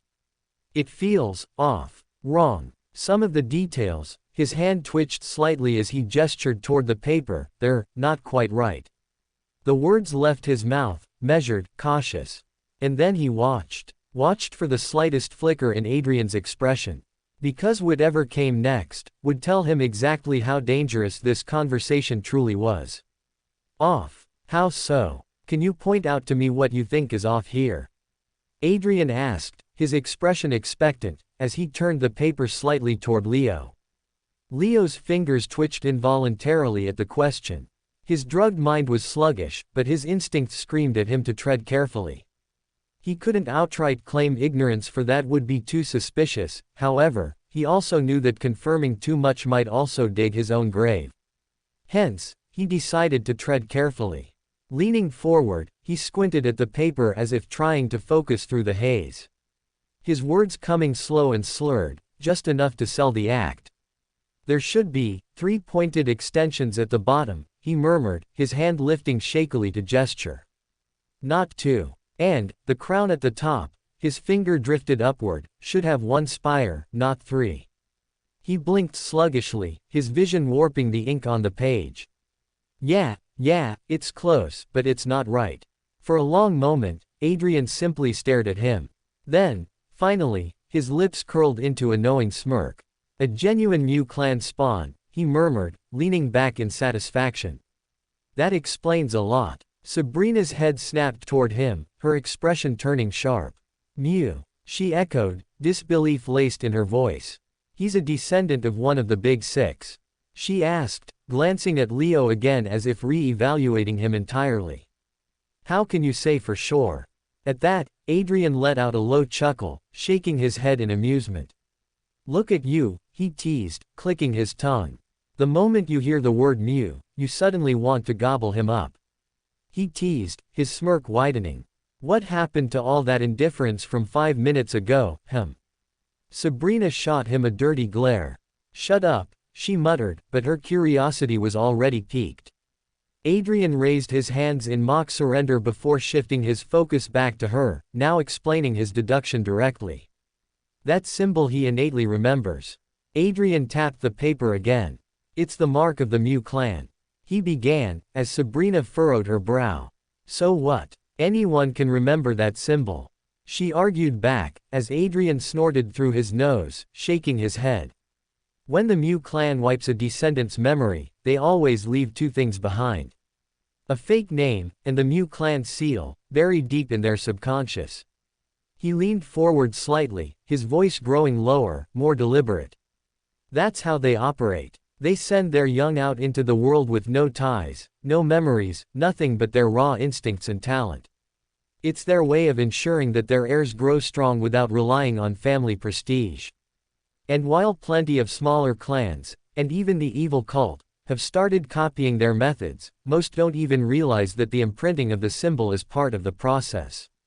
Sabrina's lips parted slightly in realization. Adrian smirked at her reaction before continuing. And those who do memorize the Mu seal. They're frauds, fakes, people who just studied the symbol, not people who had it burned into their minds since birth. His fingers tapped against the table again, slow and deliberate. Only a real Mu clan descendant would be able to spot the inconsistencies. Even under heavy drugs, his brain recognized the differences, his instincts told him something was wrong. That's not something you can fake. Sabrina inhaled slightly, her gaze flicking to Leo, who still sat in a dazed silence. But Adrian wasn't finished. And that's just the beginning, he went on, his smirk deepening. His mana circulation, smoother than nearly any student I've seen in years. That kind of efficiency is genetic. It's the kind of control that's ingrained in powerful bloodlines. Sabrina frowned. That alone isn't. Adrian cut her off with a raised hand. And then there's the way he moves. His eyes glinted with amusement as he motioned toward Leo. He walks without making a sound. Not a single wasted movement. That's not something an amateur picks up in a week. That's years of assassin training, drilled into his body before he even knew what it meant. Sabrina narrowed her eyes slightly, considering his words. Adrian chuckled. And his body. Lean, efficient, built for practicality, not just brute strength. That's exactly how the Mu clan trains their assassins. They don't waste time bulking up. They sculpt killers. He leaned back now, his smirk widening. But the real kicker. He flicked his gaze toward Sabrina, his expression turning smug. He resisted my pressure like it was nothing. Sabrina blinked. Adrian tapped his temple, as if reminding her. My intimidation skill isn't just for show. Most recruits flinch, sweat, their pulse spikes. Even most noble brats get uncomfortable. His smirk turned razor sharp. But him, he let out a low, amused hum. Not even a twitch. Not a single sign of discomfort. Like he's spent his whole life around warriors who leak pressure just by existing. He tilted his head slightly. And tell me, where do you think someone like that would be raised? Sabrina exhaled slowly, realization settling in. Adrian's smirk widened, as he reached the final piece of his deduction. So, let's sum it up, shall we? He tapped his fingers against the table one last time, as he leaned back into his chair. The subconscious knowledge of the Mu clan symbol. The unmatched mana circulation. The silent, assassin-trained movements. The refined, combat-ready physique. And the utter immunity to my intimidation aura. His smirk sharpened, satisfaction gleaming in his eyes. While one of these parameters can be faked, all of them together. He let out a small chuckle. Only one conclusion makes sense. He motioned toward Leo with a final, knowing glance. This brat is from the Mu clan. This brat is from the Mu clan. Adrian's words landed like a hammer, final and absolute, but inside Leo's mind, they only created chaos. Leo did not react outwardly, keeping his expression dazed and unfocused to maintain the illusion that the drugs had taken full effect. But beneath the surface, his thoughts churned violently, trying to make sense of what he had just heard. Mu clan. Me. The possibility had never even crossed his mind before today. Even without his memories, something deep within him rejected the notion entirely, as if his very instincts refused to accept the label that had just been stamped onto him. The Mu clan was one of the 6 great clans, a family of warriors so refined and elite that they operated at the very pinnacle of universal power. Their heirs were born into prestige, raised in wealth, molded by the finest teachers and strategists the universe had to offer. And yet, he was supposed to be one of them. It didn't add up. For all the reasoning Adrian had laid out, his smooth mana circulation, his silent movements, his ability to withstand intimidation, Leo still couldn't shake the feeling that something was wrong. That no matter how well the pieces seemed to fit, they had been forced together rather than them naturally aligning. That someone, somewhere, was desperately trying to pass him off as a member of the Mu clan. But why? Was this an elaborate scheme by a minor clan trying to elevate their status? Had they created a false heir, hoping to slip one of their own into the academy under a powerful name? Or was it something more insidious? Could the evil cult be behind this? Had they planted him here as a sleeper agent, wiping his mind to ensure he integrated seamlessly into the righteous alliance, waiting for the perfect moment to trigger his true allegiance? But that didn't make sense either. If the evil cult was truly responsible, wouldn't he feel something, some buried instinct, some deep-rooted pull toward their cause? Even if his past self had ties to them, the current him had no such inclinations. No loyalty. No hidden sense of belonging. If he had been one of them, they wouldn't have let him go so easily. Which only left one final, far more dangerous possibility. That this was the work of another great clan.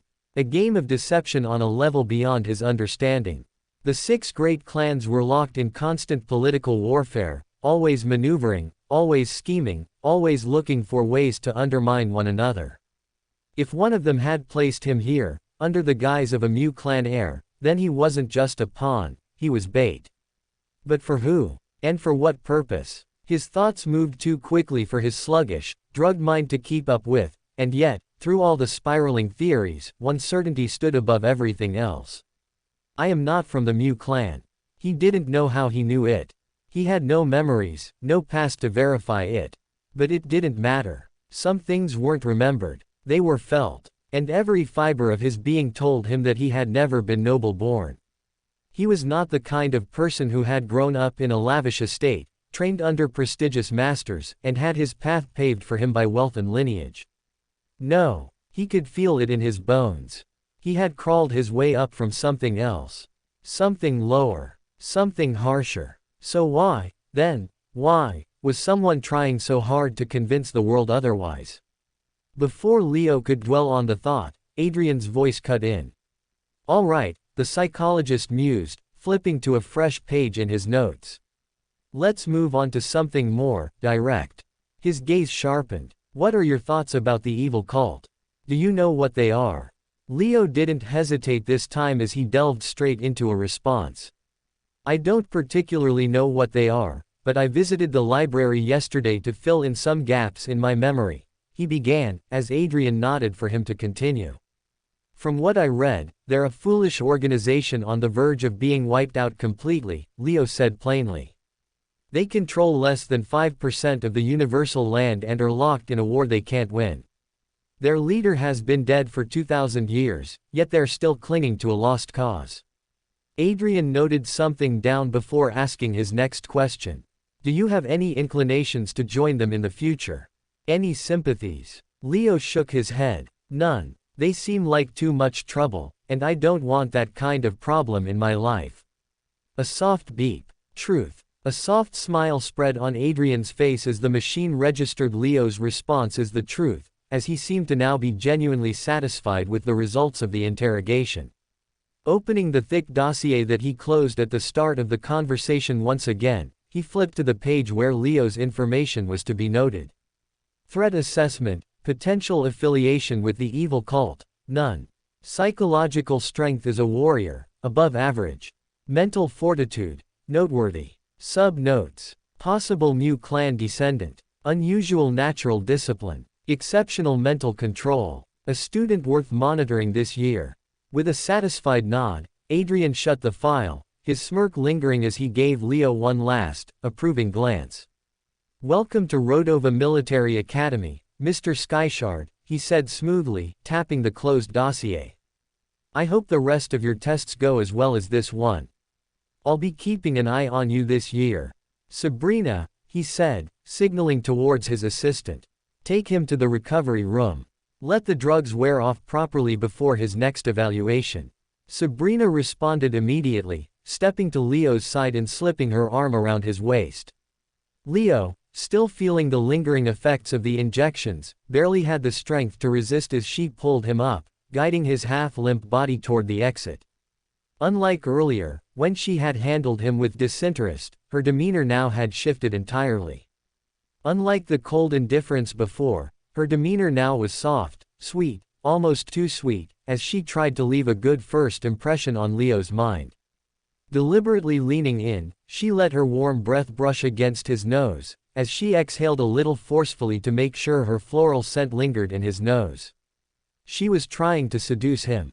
Trying to leave a positive impression. However, unfortunately for her, Leo did not give a rat's ass about her pathetic attempts.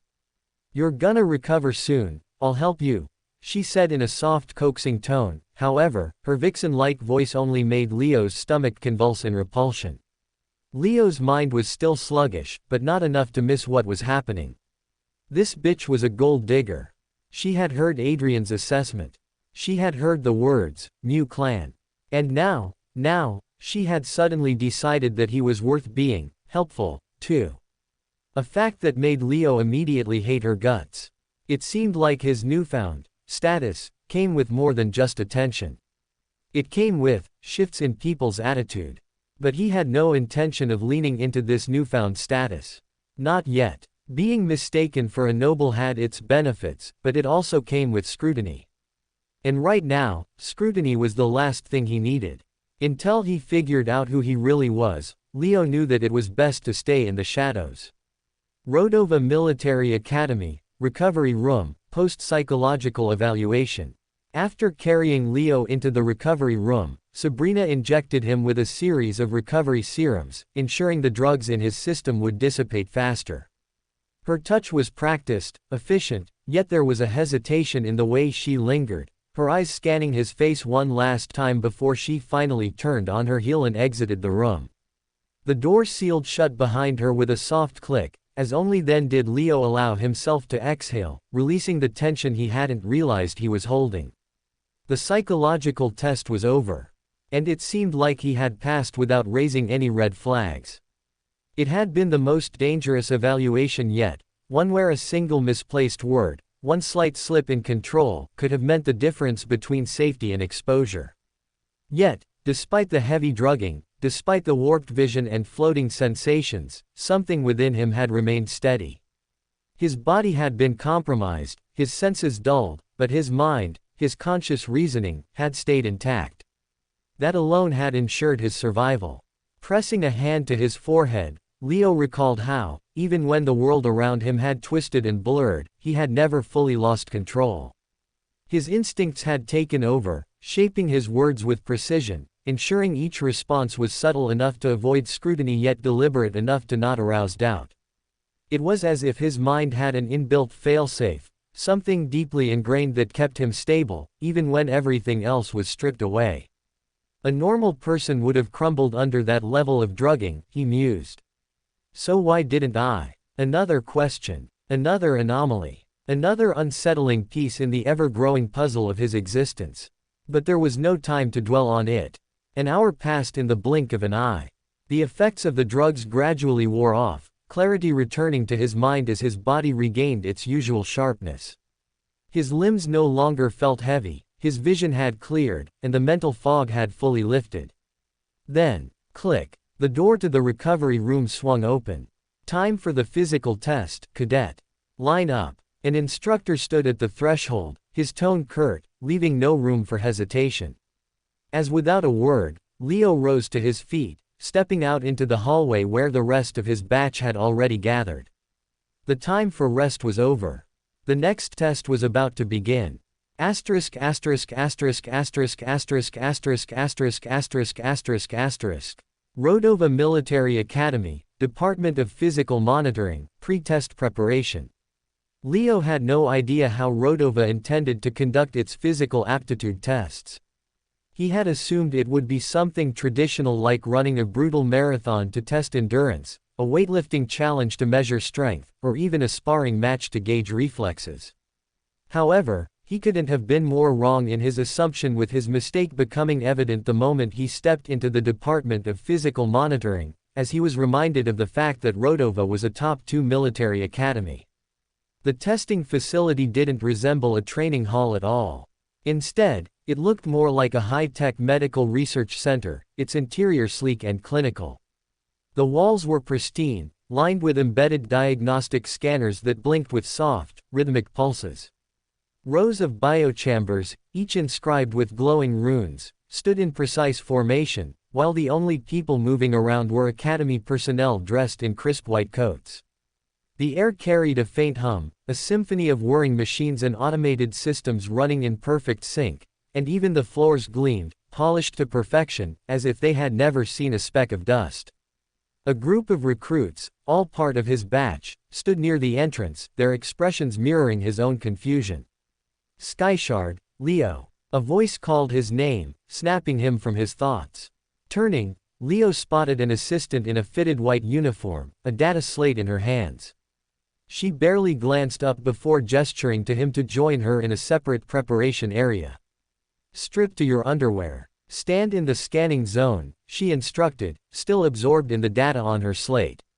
Leo hesitated briefly. Stripping in front of a woman wasn't exactly something he had anticipated doing today, but there wasn't much choice in the matter. He wasn't ashamed of his body. He had seen himself in the mirror while getting ready this morning, and he knew he was in good shape. However, stripping in front of an unknown woman still felt embarrassing to him, as his cheeks flushed a slight tint of red while undressing. As he pulled his shirt over his head and stepped out of his boots and pants, he caught the assistant glancing at him, her gaze sweeping over his frame with a quick, practiced assessment. She didn't seem particularly flustered. This was clearly a routine part of her job, but she gave a small, amused smile, as if she had seen plenty of impressive physiques before, and while she wasn't overly impressed, she wasn't disappointed either. Leo was lean, with a well-toned body that looked like it was built for agility rather than raw strength. He had almost no fat on him, his skin gripping his muscles tightly, as he looked like he had honed his body through years of training that not even he remembered. As he completed stripping, the assistant let out a quiet hum before turning back to her slate. "Step into the scanning zone," she instructed, as Leo complied, moving onto a circular platform, where a thin red laser immediately began scanning his body from head to toe. A soft hum resonated through the air as holographic measurements flickered into existence on a nearby monitor as height, weight, muscle density, joint flexibility, arm reach, and even mana distribution were noted. Within seconds, the scan was complete. But before Leo could step down, the assistant approached him again, this time, holding a small container filled with a shimmering blue gel. "Hold still," she said, dipping her fingers into the gel before running her hands over his skin. Leo stiffened slightly at the unexpected sensation. The gel was cool to the touch, but as soon as it made contact with his body, he felt an odd warmth spreading through his muscles, like tiny currents of mana were seeping into his skin. Technically, at other stations, students were instructed to apply the gel themselves. It was a simple process, meant only to ensure proper conductivity for the tests. But here, the assistant took her time. Her hands moved with practiced ease, methodically spreading the cool gel across his arms, shoulders, and back before trailing down to his chest and abdomen, ensuring it was properly applied. Leo stole a glance at her, catching the faintest trace of a smile tugging at the corners of her lips. And in that moment, he realized. She wasn't just doing her job. While she wasn't being particularly inappropriate, nor was she making any obvious advances, there was something about the way she worked, how her fingers lingered just a fraction longer than necessary, and how she smoothed over the same areas with a touch too much precision, that made it clear. She was indulging herself, a harmless appreciation, a momentary distraction in an otherwise routine task. If she noticed Leo's subtle realization, she gave no sign of it. Instead, she simply continued on, her hands never pausing, as she casually started talking. "You know, you're lucky to be a student at Rodova," she mused, her hands still smoothing the gel over his skin. "Only we in Geneva have this testing facility." Leo's gaze flicked toward her. "That's so." She nodded, looking smug. Rodova and Geneva are the only two military academies in the universe that have a department of physical monitoring. Everywhere else still relies on outdated testing methods. She shifted behind him, her hands now running over his back, pressing the gel into his shoulder blades and lower spine. Leo tensed slightly at the sensation but kept his expression neutral. The assistant, seemingly enjoying her own lecture, continued. "Most academies still rely on old-school physical testing, running marathons, lifting weights, knife dodging, but those tests don't really measure a student's true potential. They measure a mix of physical condition and mental resilience, which makes them inaccurate." She tapped his lower back lightly, signaling for him to turn around so she could finish applying the gel to his chest. Leo turned, his eyes narrowing slightly. "Inaccurate? How?" he asked, as the assistant chuckled. "Inaccurate indeed, for those tests don't measure your raw physical potential, they measure your mindset, willpower, and adrenaline-based responses mixed in with physical stats." She replied, her hands now sliding down to Leo's forearms, as she massaged the gel into his skin. "Take endurance running, for example," she continued. "If a student is told to run a marathon, it doesn't just test their stamina, it also tests their willpower. If that same student were running for their life, they'd go twice as far before collapsing. Meaning, in a traditional test, you aren't just measuring endurance, you're measuring a mental factor, too." She tapped her temple. "Same goes for lifting weights. A person's maximum strength output in a battle scenario, where adrenaline is high and survival instincts are kicking in, is completely different from what they can lift under normal conditions." Leo processed her words, and despite his doubts, he had to admit, it made sense. Traditional physical testing couldn't separate mental pressure from raw physical performance. And because of that, the results were always bound to be flawed. The assistant gestured toward the glowing test chambers. That's where Rodova is different. Her smirk widened slightly, as if she was proud of what she was about to say. The biochambers in this facility don't just record how strong you are. They measure the very limits of your physiology.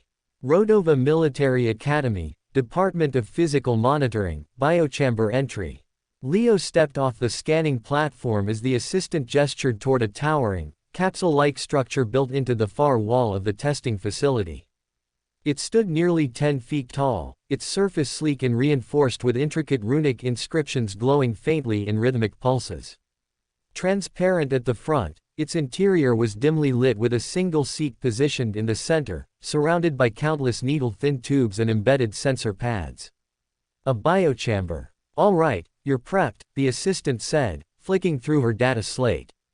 Time to step inside. Leo cast the chamber a wary glance. It looked more like a containment unit than a testing device. Remind me again what this does, he asked as he approached. The assistant smirked. Measures every physical attribute you have down to the cellular level. Leo gave her a look. And I just sit there. She chuckled, gesturing toward the open chamber door. Oh, you'll do a lot more than sit, handsome. But you'll see soon enough. Not reassuring. Still, with little choice, Leo stepped forward, placing one foot inside the pod, followed by another. Hiss. A pressurized seal activated, the transparent door sliding shut behind him. Almost instantly, the temperature inside the chamber dropped, cool air flooding in as countless invisible sensors came to life. A mechanical voice echoed from within the chamber. Vital scan commencing. Subject: Skyshard, Leo. Leo watched as holographic displays flickered into view before him, scrolling lines of data rapidly analyzing his body composition. The assistant's voice crackled in through an intercom. Okay, first phase, passive scan. Just sit tight while we map your baseline stats. Leo exhaled and leaned back into the chair as thin, flexible restraints coiled loosely around his wrists and ankles, not restrictive but firm enough to prevent unnecessary movement. A moment later, the pod's internal walls pulsed with a wave of mana, sweeping over his body in a scanning motion. Leo didn't feel pain, but he felt something absurd. A slight tingling sensation, like static electricity dancing across his skin, as holographic data streams flashed before his face. Height: 6 feet 1. Weight: 72 kg. Muscle density: high. Flexibility: advanced. Mana circulation efficiency: unusually high. The moment that last statistic appeared, the assistant let out an amused hum from outside. Huh, your mana circulation is insanely efficient. You must have a lot of great skills now, wouldn't you? Leo remained silent, processing the information. Did he have any skills? He wasn't sure, as without his memories he could not be certain about anything. He did know that he did possess a strange ability to fight with the world around him being in slow motion, however, he did not know how to activate that skill on command. Alright, time for Phase 2, Strength Evaluation. The assistant said from the outside, interrupting Leo's thoughts, as a cold mechanical voice within the pod followed. Phase 2 commencing. Almost immediately, needle-thin probes extended from the chamber walls, moving toward him with eerie precision, as Leo's muscles tensed instinctively. Then, prick. 100 microscopic needles simultaneously pressed into his arms, shoulders, legs, and core, embedding themselves just beneath his skin, latching onto his muscle fibers like some sort of intricate web. Leo's breath hitched. The sensation was strange. Not painful, but unnerving.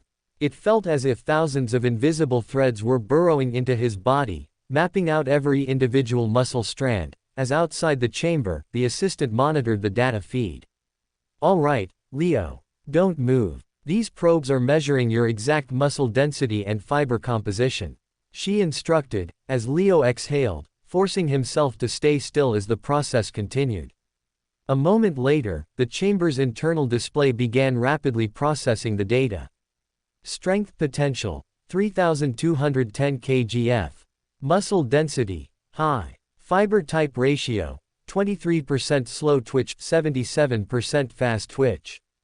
The assistant hummed in approval. Only above average raw strength, but, she trailed off, tapping her data slate.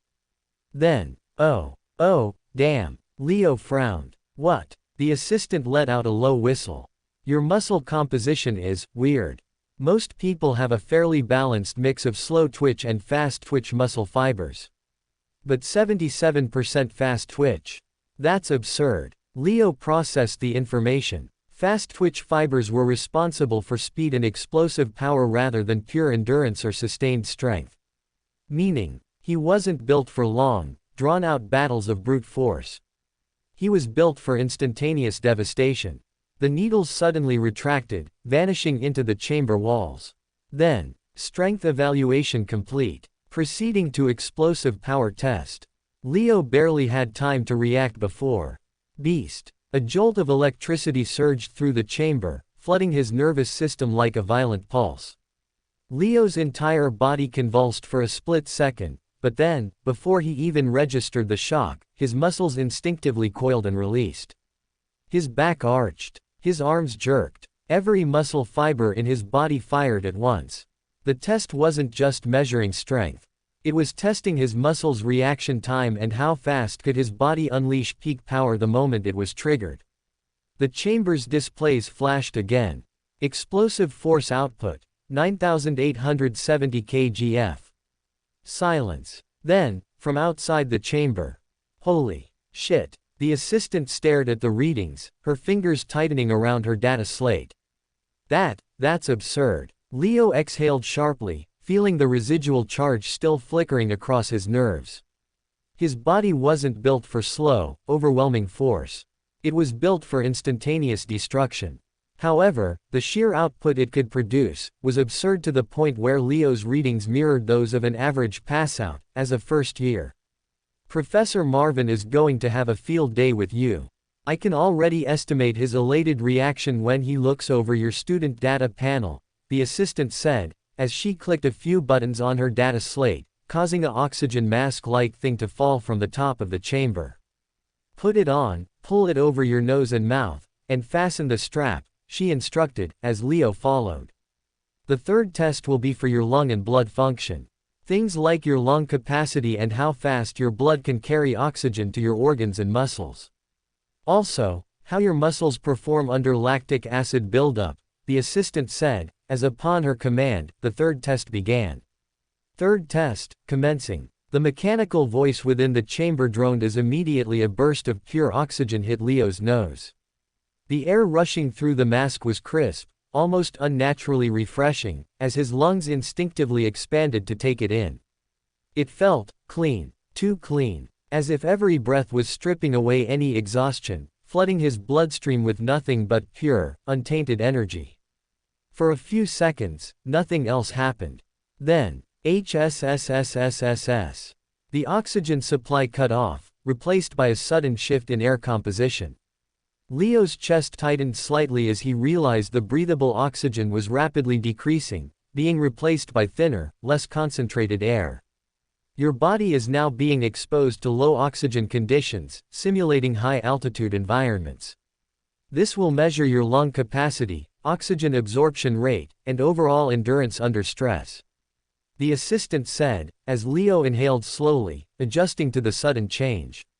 He took deeper, controlled breaths, maximizing the intake with every inhale, minimizing unnecessary exertion, as soon another stream of data flickered to life on the holographic display inside the chamber.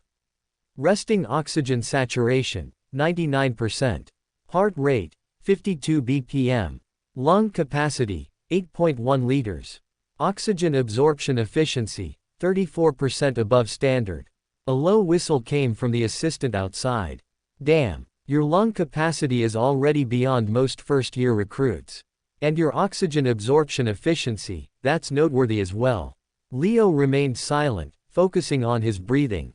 Even though the air was thinning further, he didn't feel lightheaded, nor did his body show signs of distress. Then, without warning, beast. A low-voltage shock pulsed through his system, not strong enough to cause pain but enough to make his muscles react. At the same time, the chamber's air thinned even more. Leo's pulse quickened, his chest tightening as his oxygen demand surged. "All right, now we're testing how well your blood carries oxygen under stress," the assistant's voice carried a hint of intrigue. "Your muscles are being forced to work harder, while your oxygen supply keeps dropping. Let's see how long you can last before your blood starts screaming for air." Leo exhaled slowly, keeping his breathing steady. Data continued to stream. Blood oxygen saturation, 94%. Heart rate, 91 bpm. Energy output under oxygen deficit, 42% above standard. The assistant let out an amused chuckle.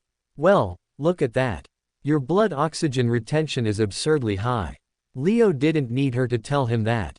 He could feel it. Most people would have started feeling dizzy or sluggish under these conditions.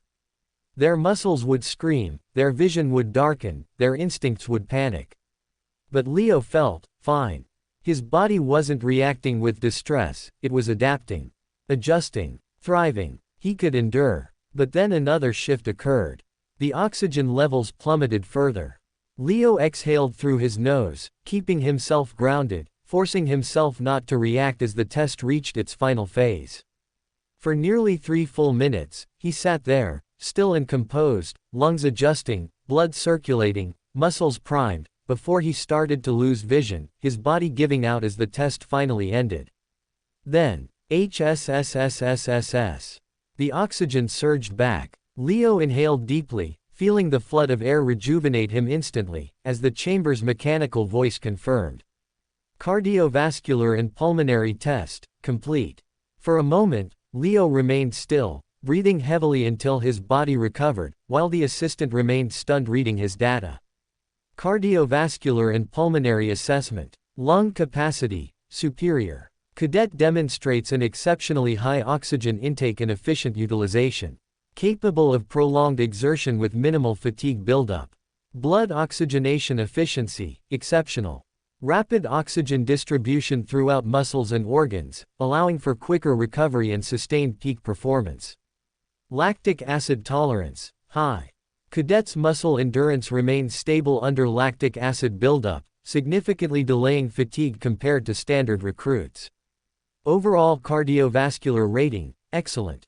Cadet possesses superior endurance potential, with physiological markers indicating elite stamina under high-intensity conditions. The machine had given Leo an excellent assessment, placing him at the top percentile amongst his peers for the few physical tests that had been performed. Rodova Military Academy, Reflex Testing Chamber, Pre-Test Briefing. Leo stepped out of the biochamber, still adjusting to the lingering sensation of the previous tests when the assistant gestured for him to follow. "Come on, Skyshard, you're not done yet," she said, walking briskly ahead. "The next test is a little different. Less about brute force, more about precision." Leo fell into step beside her, his body feeling lighter, refreshed from the oxygen surge but still tingling with the residual charge from the explosive strength test. As they moved down the pristine hallways, she glanced at him with mild curiosity. "That muscle composition of yours was already weird, but something tells me your reflex test is going to be even more interesting." Leo raised an eyebrow. "And why's that?" She smirked. "Let's just say people with high fast twitch fibers tend to either be absolute freaks at this test, or they completely choke under the pressure." Leo didn't respond, but he was intrigued. Eventually, they arrived at a sealed chamber with reinforced transparent walls. Inside, the room was empty except for a raised circular platform at the center. Overhead, an intricate grid of thousands of fine nozzles lined the ceiling like an array of surgical instruments. "All right," the assistant began, bringing up a holographic interface beside the chamber. "This is the reflex testing chamber, and your task is simple." She pointed toward the ceiling. "In a few moments, high-density mana-infused raindrops will begin to fall. Your goal is to slice them before they hit the ground." Leo frowned slightly, glancing at the nozzles above.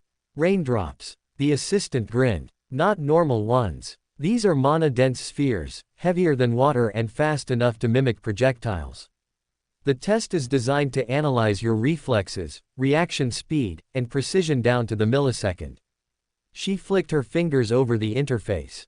The system will adapt the raindrop pattern to your arm reach and weapon choice, ensuring everyone faces the same level of difficulty. A side panel slid open, revealing an array of weapons. Pick one. Leo didn't hesitate. He reached for a dagger, a weapon that felt familiar, natural, like an extension of his arm. The assistant nodded in approval. Good choice. Quick, lightweight, and perfect for close-range strikes. Leo entered the circular platform, gripping the dagger as the chamber sealed shut behind him. A mechanical voice echoed overhead. Reflex test. Initiating. The nozzles above shifted, realigning based on Leo's height, reach, and stance. Then, hiss. A single droplet formed and fell. Toothpick. Leo saw the raindrop fall from the ceiling, and for a brief second he panicked, wondering if he would miss it. However, the speed of the drop's descent was relatively slow, and in the end he was able to slice it off clean before it hit the ground. Toothpick. Toothpick. As soon as he sliced the first drop, two more fell from the ceiling around him, and after judging their trajectory, Leo found himself capable of slicing them both in one arc, which he did. The initial droplets fell in a steady rhythm, each one descending at a predictable pace. Leo barely had to move to slice them, his wrist flicking effortlessly as his dagger traced smooth arcs through the air. Toothpick. Toothpick. Toothpick. The sound of mana-dense spheres bursting into mist echoed softly in the chamber. Outside, the assistant observed with mild interest, her fingers tapping idly against her data slate. He's handling the beginner phase well, she muttered. But let's see how he fares when the difficulty ramps up. Inside the chamber, Leo remained focused, adjusting his stance as the mechanical voice announced. Phase 2, increased speed and volume. And then, suddenly, the droplets coming down from the ceiling each second doubled, and then tripled. Leo's muscles tensed as a flurry of drops rained down from multiple angles, the pattern shifting unpredictably. What the hell? This is too much, he thought, as his eyes darted in all directions trying to process the most optimal pathway to cut all the droplets. His movements sharpened, adapting on instinct as his dagger weaved through the air like an extension of his will. The challenge was evident, the raindrops weren't falling at uniform intervals anymore. Some plummeted faster, others slower, their trajectories crisscrossing in chaotic, misleading arcs. He felt his breathing quickening, his pulse thumping against his skin, but he was still in control. Outside, the assistant's expression shifted slightly as Leo kept up with the second stage without missing a single drop. Most first-year recruits faltered at this stage, missing a few droplets as they struggled to track the erratic movement, but Leo. He was seamless. His each strike was deliberate, precise, as if he could see the droplets before they even formed. But just as it looked like he could keep up with Phase 2, the assistant pushed for the final phase. Phase 3, maximum speed. The machine declared as the chamber darkened slightly, the nozzles above shifting into a rapid cascade mode. This was a phase of sure failure, a phase where droplets were not released into freefall but shot out like cannons with varying velocity. It was a phase where students were expected to fail, as the goal was to see just how many drops they could slice, and not to see if they could continue holding on. However, unaware of this reality, Leo continued to struggle at the best of his abilities, as he simply did not allow a single droplet to hit the floor, as if his very life depended on it. Holy shit, this is too much. I can't. At this pace I can't, Leo thought, as just when he felt like his body was being overwhelmed with information about droplets falling, and how his physical movements could not keep up. His vision shifted, and suddenly, everything slowed down. The sensation was abrupt, but not unfamiliar. The world around him warped, time itself seeming to stretch as he watched each raindrop descend in perfect clarity. Suddenly, he could see them. All of them. Their fall paths, their spin, the exact moment they would touch the floor, as if reality had unraveled itself for him to perceive. His body responded in kind.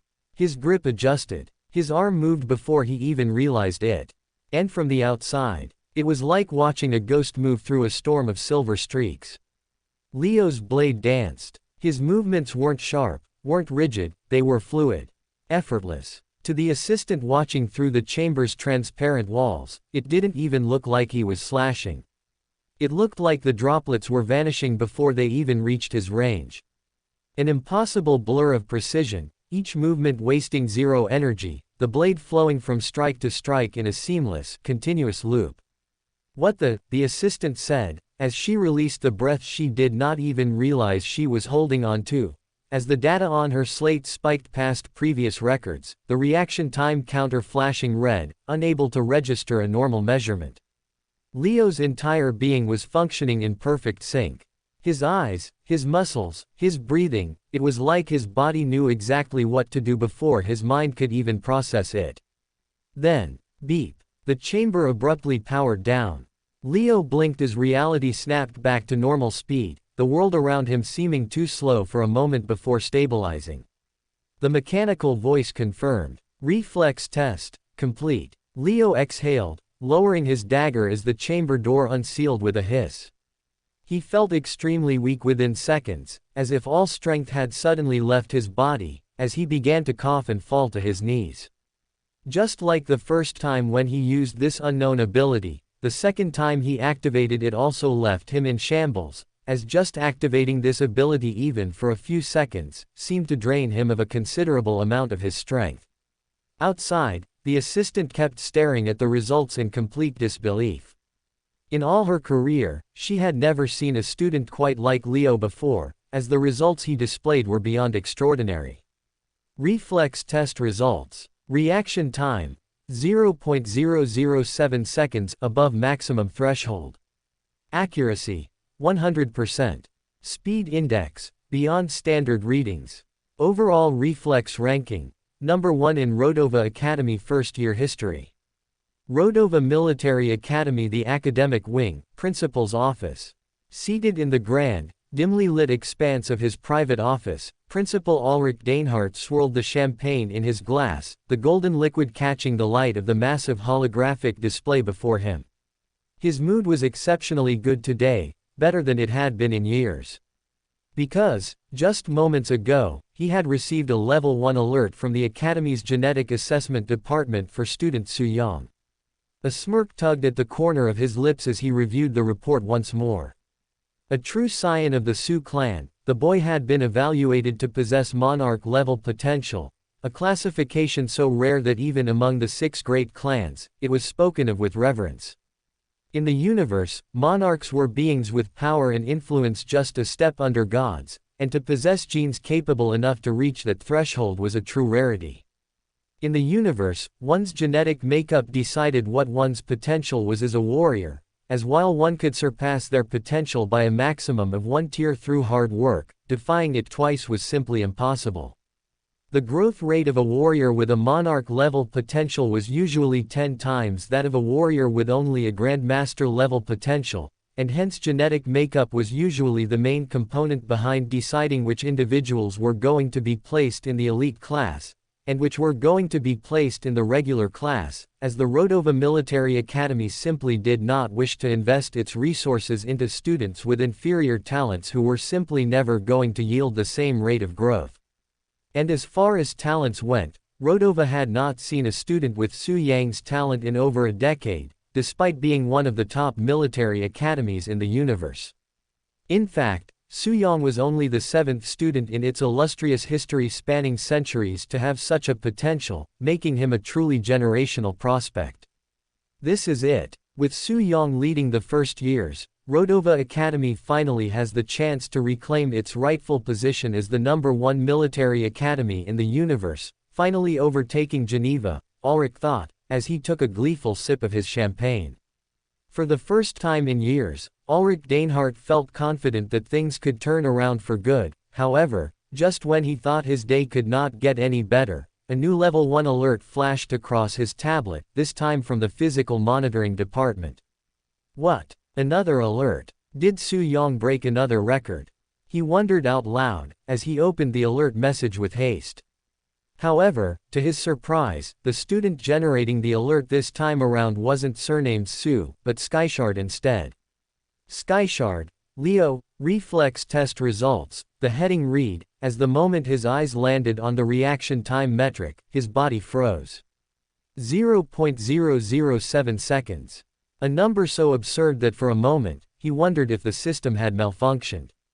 But as he scrolled further, his expression shifted from curiosity to intrigue. Leo Skyshard had apparently completed the reflex test chamber with an accuracy of 100%, a speed index score of beyond recordable thresholds and a historic number 1 position amongst all past Rodova Military Academy recruits for this test. Ha! Ha ha ha! Ulrich chuckled, as for a moment he could almost not believe his eyes. Rodova was a prestigious military institute with centuries worth of history. Some of its graduates were now transcendent and monarch-level figures in the universe, yet Leo had somehow surpassed their test score today. This is quite the surprise, he murmured, reclining slightly as he accessed the student's full evaluation report. And that's when he saw it. Suspected Mu clan descendant. It was a note written by his psychological analyst, which explained quite a lot. For a long moment, Ulrich simply stared at the screen, his smirk deepening. The Su clan's brightest heir, and now, a potential Mu clan scion with unprecedented reflexes. It seemed like Rodova wasn't just getting one monster student this year. It was getting two. He exhaled, taking another sip of his champagne, the bubbles fizzing pleasantly against his tongue. If his genetics live up to his performance, he mused, a shiver running down his spine, as he shuffled restlessly in his seat. He was hoping Leo was a monarch-level talent like Su Yang, however somewhere deep down he knew that hoping for yet another monarch-level talent was probably asking for too much. Even a transcendent-level talent is fine, as long as you're a transcendent-level talent, we can nurture you into one of the university's best alumni, he muttered before pressing a few commands on his tablet. Alert. Priority level evaluation. Leo Skyshard.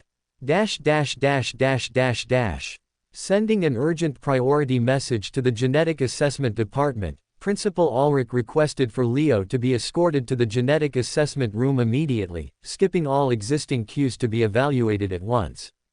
At this point, Ulrich no longer cared about the others, as he could not wait to see just how Leo was going to perform in the most important of all initial evaluation tests.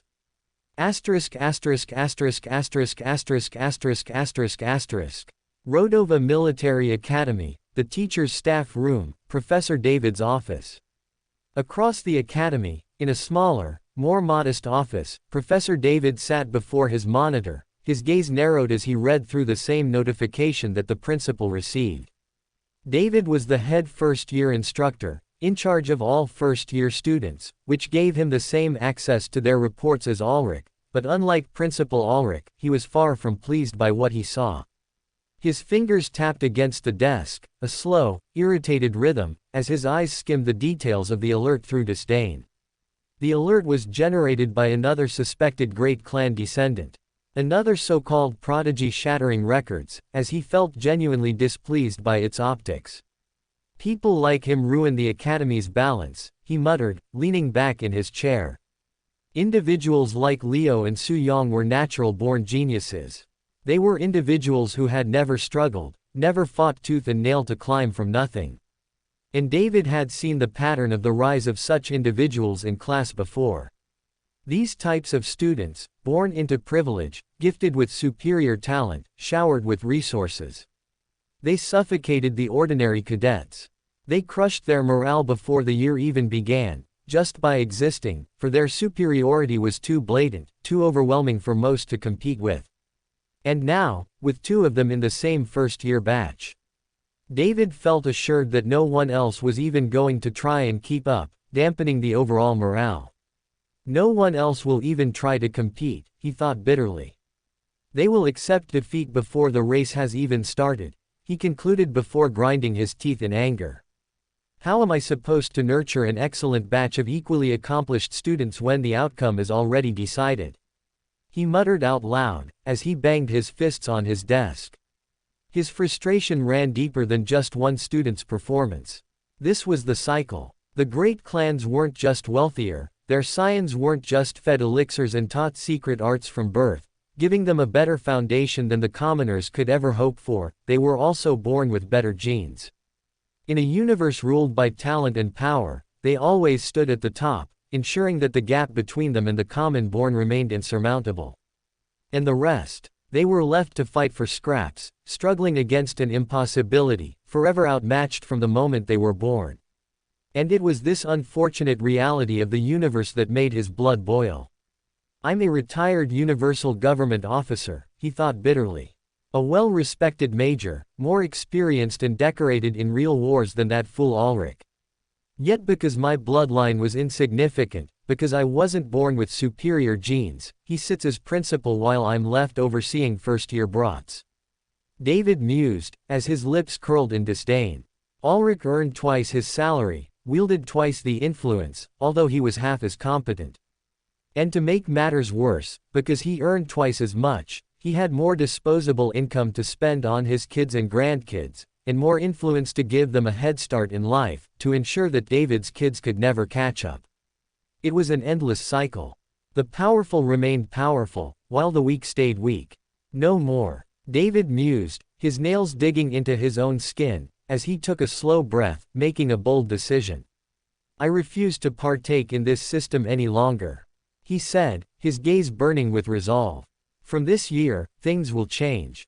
From this year, I will suppress the strong and uplift the weak, because if no one else is going to level the playing field, then I will do it myself.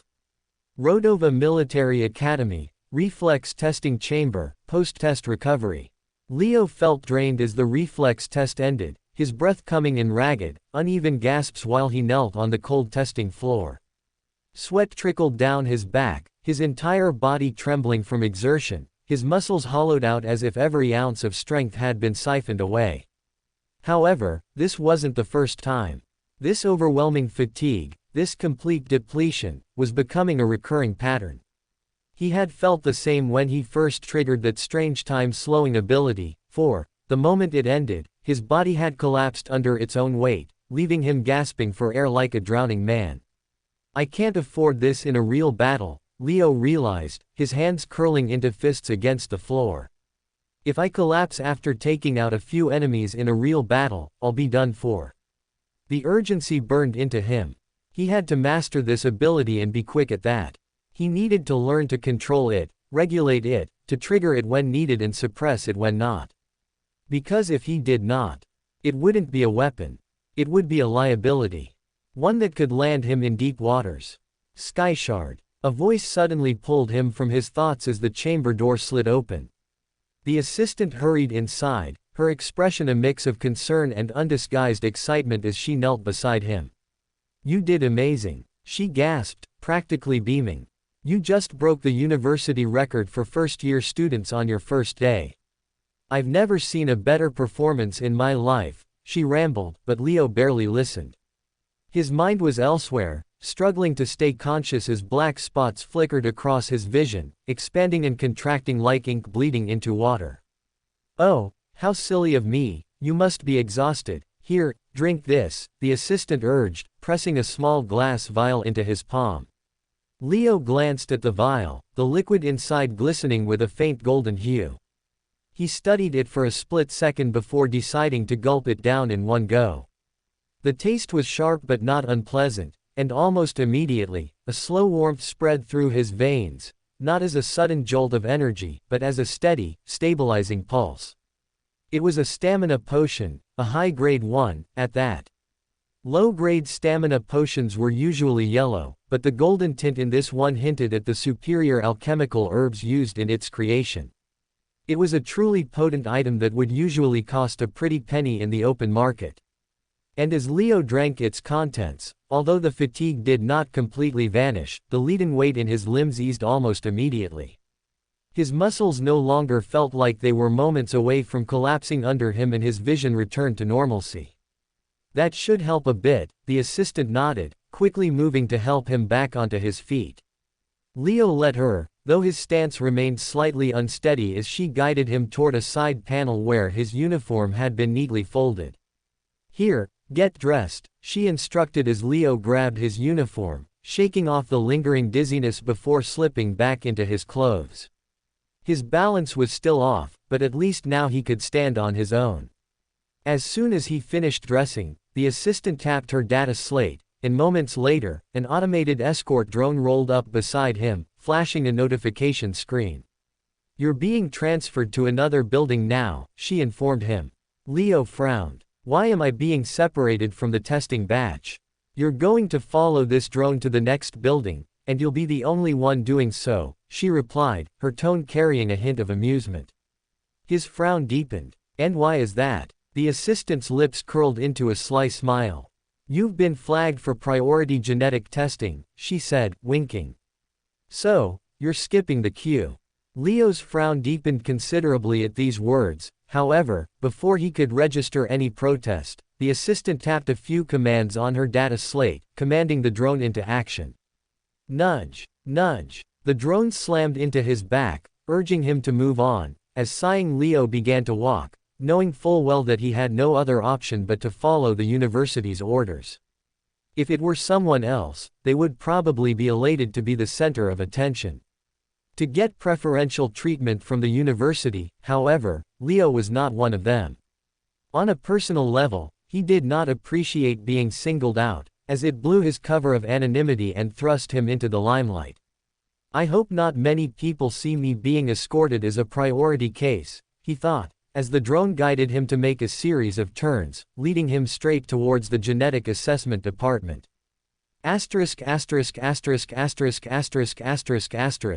Rodova Military Academy, Genetic Assessment Department, outside Chamber #01.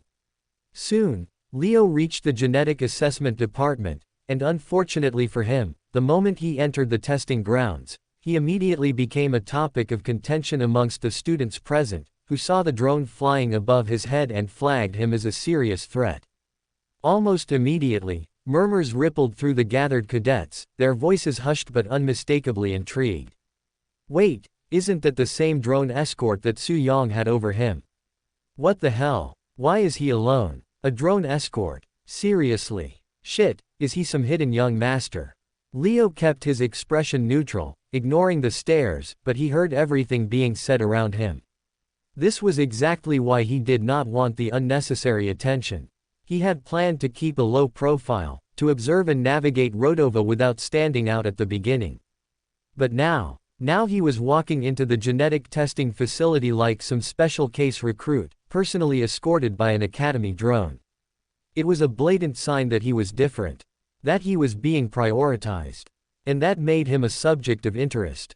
Eyes followed his every move as he strode through the facility, scanning him with everything from curiosity to suspicion. Some cadets whispered among themselves, speculating about his background. Others looked at him like a competitor to crush. And then there were those few, the ones who already saw him as a future enemy. Leo exhaled slowly, keeping his focus straight ahead. So much for staying under the radar. He had no choice but to deal with it now. At the very least, he needed to see what this genetic assessment was all about, and why he was being prioritized. "Skyshard, Leo," a male voice said, as a lanky man with thick glasses walked towards him, a data slate firmly held in his hand. "The principal has marked you as a priority testing subject. Genetic testing chamber #1 has been reserved to test your potential. Please follow me," the man said rather loudly, as if there were any lingering doubts about his special status amongst the gathered students up till now. They were all gone now. "Great. This is exactly what I needed on day one," Leo thought sarcastically, as he rolled his eyes in frustration. Looking around, he could feel the hostile stares boring into his back, as there were more than one candidate who looked at him with eyes that said, "I hope you fail miserably in your genetic test." Leo followed the lanky assistant deeper into the genetic assessment room, his footsteps echoing against the polished floors.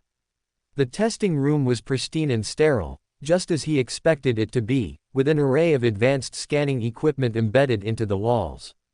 At the center stood a large, high-tech diagnostic pod, lined with glowing circuits, its transparent frame pulsing with soft blue light. "Stand here," the assistant instructed, adjusting his glasses while tapping away on his data slate. Leo complied, stepping onto a circular pad in front of the machine. You'll need to be plugged into the system first, the assistant continued, opening a compartment on the side of the pod and retrieving several thin biosensors, each lined with intricate runic etchings. He moved methodically, attaching the sensors to Leo's temples, wrists, and chest, as the machine began humming with activation. Leo glanced at the various displays flickering around him, filled with genetic diagrams and complex symbols. So, what exactly does this test measure? He asked, keeping his voice neutral. The assistant adjusted his glasses, raising a brow. You don't know. Well, I suppose that makes sense. Most recruits don't understand the full importance of genetic testing. He smirked slightly before tapping a few more commands into the system. All right then, let me explain. There are 5 classifications for genetic potential, the assistant began, his tone shifting into a practiced explanation as he finalized the machine's calibration. First, at the lowest level, we have the adept tier awakening. This means that while the person can train as a warrior, their genetic potential is fundamentally limited. No matter how much they push themselves, they will never reach the heights of true powerhouses. Leo absorbed the information silently as the assistant continued. Adept-level warriors can, at best, reach the Grand Master realm of power with extreme effort, but they will never go beyond that. However, to compensate for this flaw, the Academy offers such students a chance at genetic augmentation, a process where their DNA is fused with animal or beast DNA to artificially boost their physical capabilities.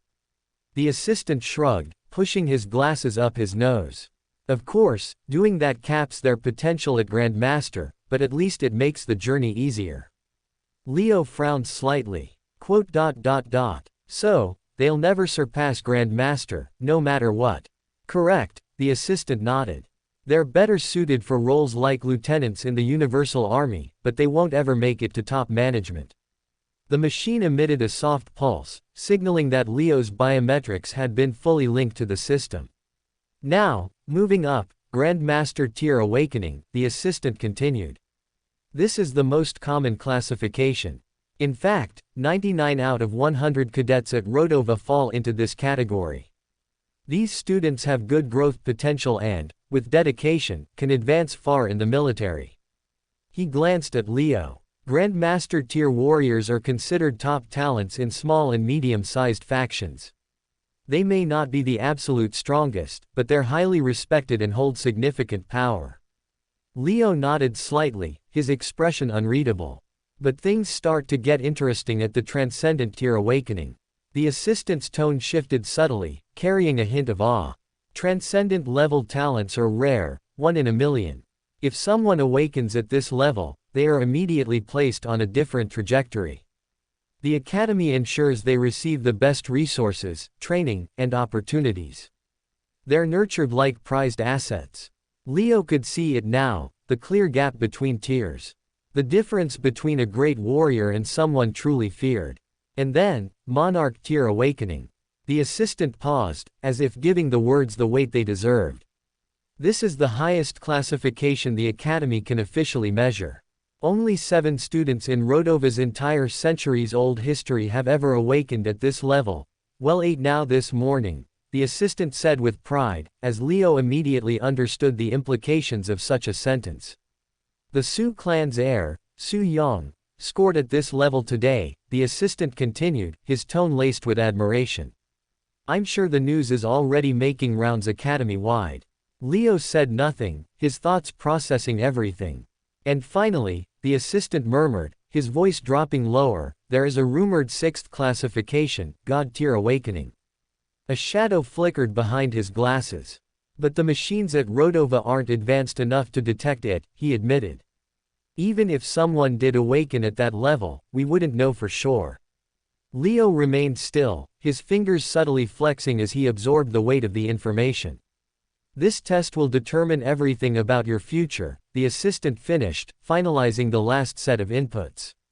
If you have a higher genetic potential to unlock, it just gives you unbelievable advantages as a warrior that the common folk can't compare to, the assistant said before stepping back, as Leo tried to probe him for more information. Advantages. What sort of advantages? Leo asked. However, the assistant ignored him, as the pod closed shut. All the best, he mouthed, as Leo's genetic testing officially began. A low hum vibrated through the chamber, the soft blue glow from the circuits intensifying as the machine's internal systems activated. Thin lines of mana traced through the walls like veins, pulsing in rhythmic intervals as a stream of data began to flow across the transparent screen in front of him. Leo remained still, his breathing controlled, his mind focused. Then, hiss! A sharp burst of cold air flooded the pod, prickling against his skin as the machine began its deep genetic scan. Genetic identification process initiated. Leo felt a faint tingling spread across his body, not painful, but strange, like countless tiny electric currents crawling beneath his skin. The biosensors attached to his temples and wrists pulsed in synchronization with his heartbeat, sending streams of information into the system. Then, prick! Leo's muscles tensed as he felt something, a sharp sensation at the base of his neck. A thin needle-like device extended from the pod's inner wall, piercing just deep enough to extract a sample of his bone marrow. It was over in an instant, but the brief jolt of discomfort left a lingering sensation of unease. Genetic material acquired. Processing. The screen flickered, lines of text scrolling at high speeds as the machine began breaking down his genetic code. Leo exhaled slowly, forcing himself to relax. This was it. This was the test that would determine everything: the Academy's investment in him, the resources he would be given, the level of competition he would face. A few moments later, a mechanical voice echoed through the chamber. Primary genetic structure analyzed. Awakening tier classification pending. Then suddenly, beast. Leo's vision blurred for a split second as a surge of mana coursed through his body, deeper and stronger than before. His muscles tensed involuntarily, his veins burning as the machine amplified the scan. It was as if his very existence was being dissected down to the smallest particle. And then, something shifted. It was subtle at first, but Leo felt it, a stirring deep within his core, something buried within his very being responding to the scan. A pressure, a weight, a force slowly responding. His fingers twitched, his pulse spiked. A deep, primal sensation stirred in his blood, something that felt both foreign and familiar at the same time. Warning: unidentified anomaly detected. Leo's eyes narrowed as he heard the words flash across the screen. Anomaly. The machine whirred louder, recalibrating itself as the circuits flickered erratically for a brief moment before stabilizing. Attempting reclassification. Another pulse of mana surged through him, stronger this time, probing deeper, searching for something hidden beneath the surface. Leo clenched his jaw, his body instinctively resisting the force that was being forcefully drawn out of him. Then, genetic awakening tier, analyzing. The air in the pod seemed to thicken, the entire machine vibrating as the scanning process reached its peak. The moment of truth had arrived. Leo's body tensed as the screen flickered again, a single ominous line flashing across the display. Warning: unidentified anomaly detected. His pulse quickened, his breathing slowed. An anomaly. His mind raced through possibilities, but before he could process what it meant, the machine surged with renewed intensity. The circuits pulsed erratically, recalibrating itself as if struggling to classify whatever it had just uncovered. Then, he felt it. A pull, deep within his core. Something hidden, something buried far beneath the surface of his awareness, being forcefully stirred by the test. His veins burned faintly, his muscles tensed involuntarily, and for a fleeting moment, he felt like the machine was extracting something from him that he had no control over. It wasn't pain, it was pressure. A weight pressing down on him, coiling within his very genetic structure like a dormant force being unearthed. Attempting reclassification. The pod hummed louder, the mana within it surging. Leo clenched his jaw as another pulse of energy coursed through his body, stronger than before, like an unseen hand prying apart his very existence, peeling away the layers of his genetic code in search of something undeniable, before stopping abruptly, as a result appeared on the screen before him. Genetic awakening tier, monarch level. A brief, eerie stillness filled the room, as Leo studied the words before him with wide eyes. Then, without warning, a sharp, ecstatic laugh broke the silence. Ha ha ha, I was here to witness it. I was the one to conduct the test on a historic figure. Woohoo! The assistant screamed in joy, as he barely clutched onto his data slate while spinning on his heels. Still laughing to himself, he staggered back, shaking his head in pure disbelief. I swear, I'll tell my grandchildren about this day, he muttered under his breath, his voice brimming with giddy disbelief. However, Leo barely acknowledged him, for his gaze was locked on the glowing words on the screen, his thoughts spiraling. Monarch-level talent. A true scion of the 6 great clans might have reacted to this news with arrogance, reveling in their own superiority. However, Leo knew deep down that he wasn't one of the 6 great clans' members. On the other hand, a normal recruit would be overjoyed by the news, overwhelmed by the sheer magnitude of what this meant for their future and their family. However, Leo did not feel overwhelmed either. Instead, he felt a strange mixture of relief and suspicion at once, which clashed within him to make him anxious. The relief was instinctual. Even without his memories, even without knowing the full implications of what the genetic result meant, he understood what this grade meant: power, privilege and protection. In the future, he wouldn't be cast aside as cannon fodder. Not within the academy, and not outside of it either. He would be nurtured, given the best resources, and treated as a rare asset to any institution that he joined. But the suspicion, that ran deeper. Was this truly his talent? Or was this yet another piece of the puzzle that had been placed in front of him? A preordained result. A script written before he ever arrived at Rodova.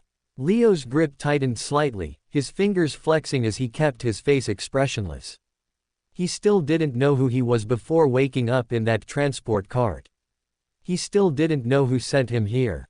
But they did. Whoever wiped his memories, whoever put him in that hellish entrance exam, they must have known. And now, as he stood here, staring at the glowing words monarch-level awakening, a chilling thought struck him. Was this result something he truly earned? Or was it something someone had ensured would happen? Was it truly his talent? Or was it pre-arranged, just like the symbol given to him for memorization before the psychological evaluation test?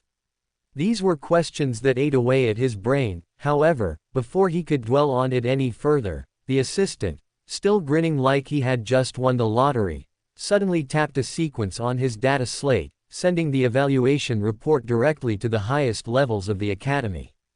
A discreet notification flashed across the device. Alert sent to Principal Ulrich Dainhart. Alert sent to Professor David. Leo didn't see it, didn't hear it, didn't know that at this very moment, 2 of the most powerful figures in Rodova Military Academy were reading his name on their personal devices, processing the weight of what had just happened.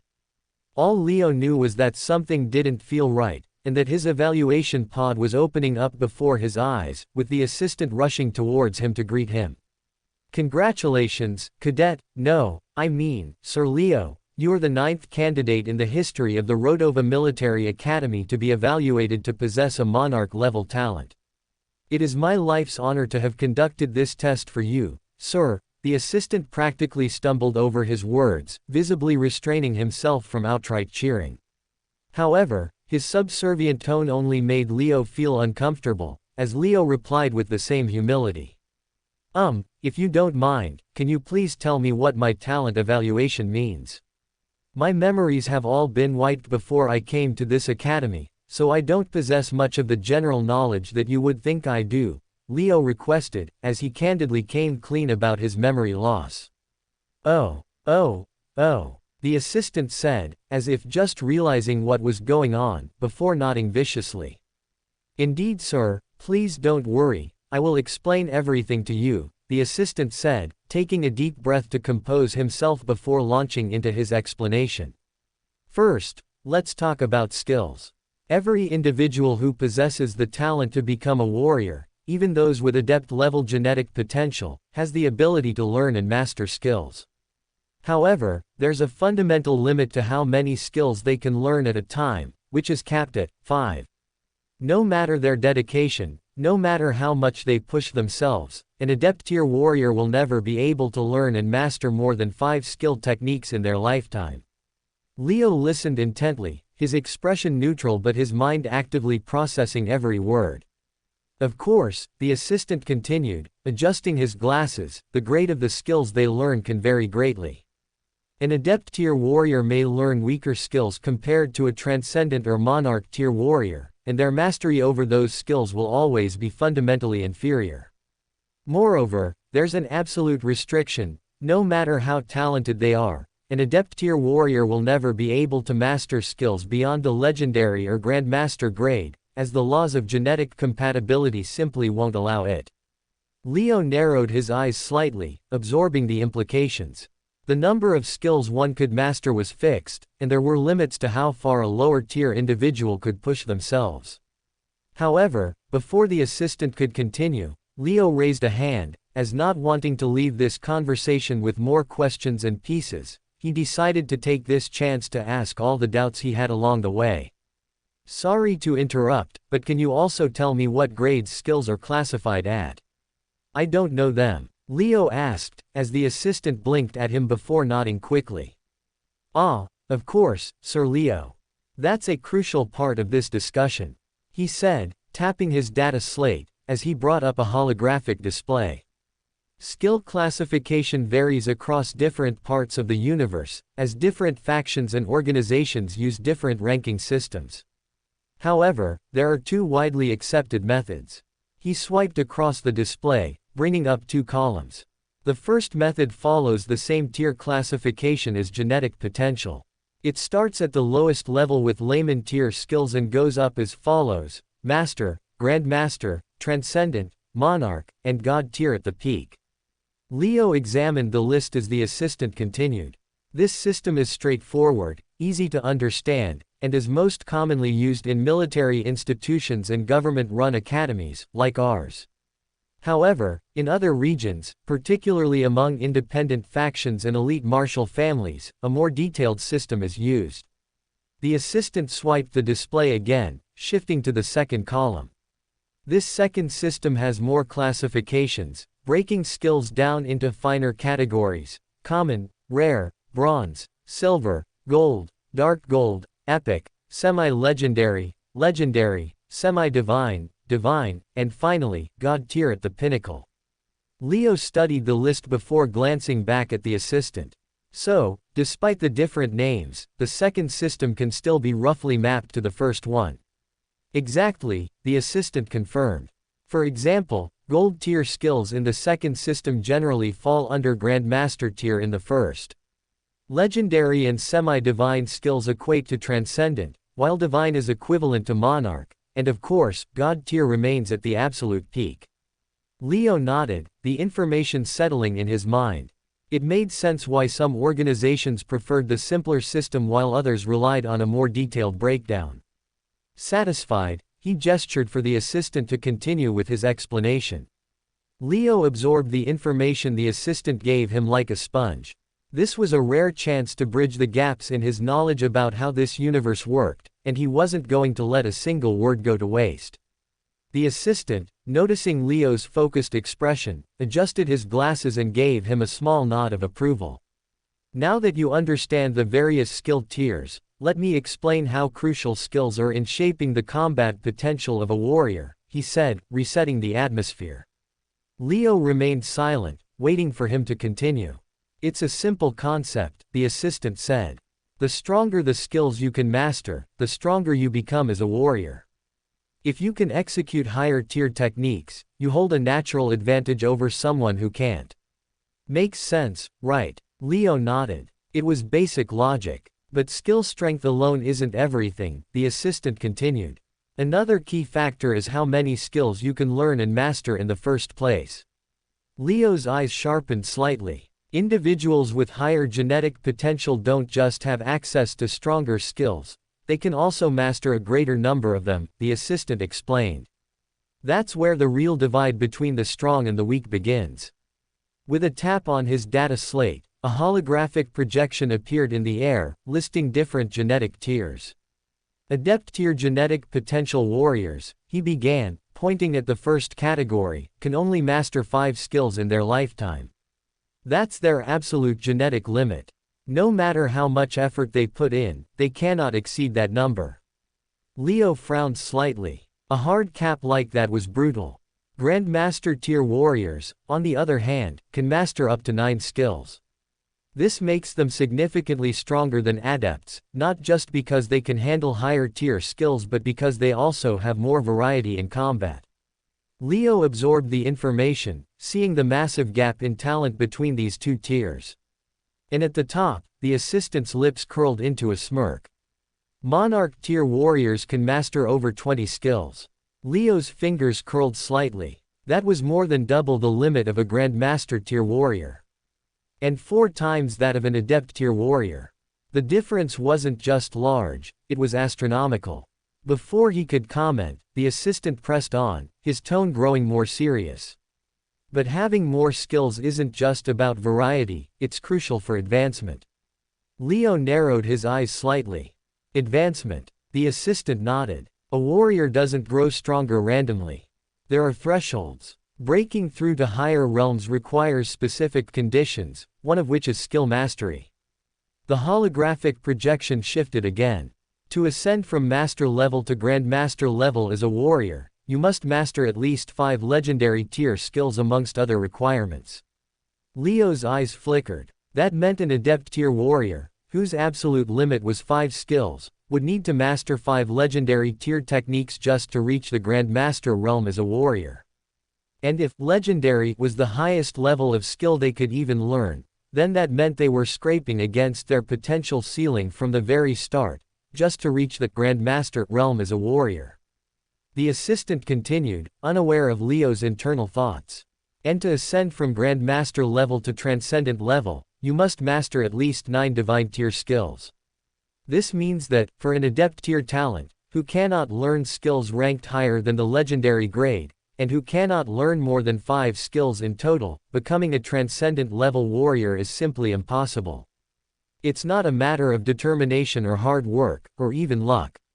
It's simply predetermined, for in this universe, your genetics determine everything, the assistant explained, as he shrugged nonchalantly as if what he was saying was only natural. Leo exhaled slowly. 9 skills. That was exactly the maximum number that a Grandmaster tier talent could learn. Which meant that even if they were the most talented of their kind, reaching Transcendent was next to impossible unless they maximized their genetic potential, but even then, they could never hope to become a monarch. In this universe, one could only defy their genetic potential by 1 tier at most. An Adept tier talent could become a Grandmaster level warrior at most. A Grandmaster level talent could become a Transcendent level warrior at most. And a Transcendent level talent could become a Monarch level warrior at most. However, Monarchs did not have that threshold. Being a Monarch level talent meant that you could reach the highest God tier at most, which was the maximum ceiling, making Monarch level talents the best talent that one could be born with in the whole universe. Leo processed the information in silence, trying to evaluate every implication behind it. However, while he remained quiet, the assistant's enthusiasm only grew. As a monarch, you can easily master over 20 skills. And when I say over 20, it's a rough estimate because we don't actually know the limit. Monarchs rarely participate in general surveys, he admitted, looking almost disappointed at the lack of data. Whether it's legendary, semi-divine, divine, or even God tier, you have the potential to learn and master them all. Leo's heartbeat was steady, but his thoughts weren't. That level of growth speed. That level of freedom. It was terrifying. The assistant adjusted his glasses before dropping yet another bombshell. And that's not all. Genetic potential isn't just about skill capacity, the assistant explained. It also determines something else entirely, latent genetic abilities. Leo's eyes narrowed slightly. There are individuals in this universe who are simply born with abilities, the assistant continued. Abilities that are unique to their bloodline. Leo stayed silent, absorbing the words carefully. Some warriors don't need to learn skills the way others do, the assistant elaborated. Their genes hold abilities that awaken naturally as they grow stronger. Leo's lips pressed into a thin line. Bloodline abilities, he murmured, as the assistant nodded. Some of these abilities are divine tier or even god tier, and the person who inherits them doesn't need to master them. They already know them, as if they were born with the knowledge imprinted in their very bones. Leo exhaled slowly, his fingers subtly flexing. Is that what happened to me in the reflex test? That strange time-slowing state? Was that an inherited ability? If so, then where did it come from? Leo wondered, as the assistant gave him a considerate look before continuing. Finally, genetic potential doesn't just determine what you can learn, it also determines how strong your body can become. Leo's focus snapped back to him. Your muscle quality, bone density, mana circulation efficiency, all of it is influenced by your genetics, the assistant explained. This is why warriors with higher genetic potential can train their bodies to far greater heights than normal people. Leo processed the information carefully. So that was why some people grew stronger and faster despite training the same amount. It wasn't just effort, it was genetic superiority. The assistant took a deep breath, stepping back slightly with a satisfied expression. And that, Sir Leo, is what genetic potential truly means. I've explained it as best as I could, but you can always understand it better if you read books in the library, the assistant concluded, as Leo remained silent for a moment, digesting everything. He had learned a lot just now. Far more than he expected. And yet, the more he learned, the more questions he was left with. What was his true bloodline? What kind of abilities would he inherit as he advanced? Just how far could he grow in the future? These questions gnawed at his mind. But for now, they remained unanswered. After completing his explanation about genetic potential and skills, the assistant once again began to rapidly tap on his data slate, his expression still alight with lingering excitement from Leo's test results. Okay, now that all your tests are done, let me assign you a proper meditation manual based on your genetic data, he said, scrolling through his interface. Based on your genetic potential, it will be a technique that will help you reach the next stage as a warrior very quickly. Leo nodded in acceptance, maintaining a neutral expression despite the many thoughts running through his mind. In this universe, regular meditation and mana circulation was an important process of getting stronger, and based on one's inherent characteristics, practicing different types of meditation manuals yielded different results. Usually, most individuals did not have the luxury to be tested as thoroughly as the students of Rodova, which was why they never knew what meditation technique best suited them, and had to choose based on intuition. Leo, however, had undergone extensive testing today, and his potential as a monarch-level talent ensured that he received only the best and most suited technique for him.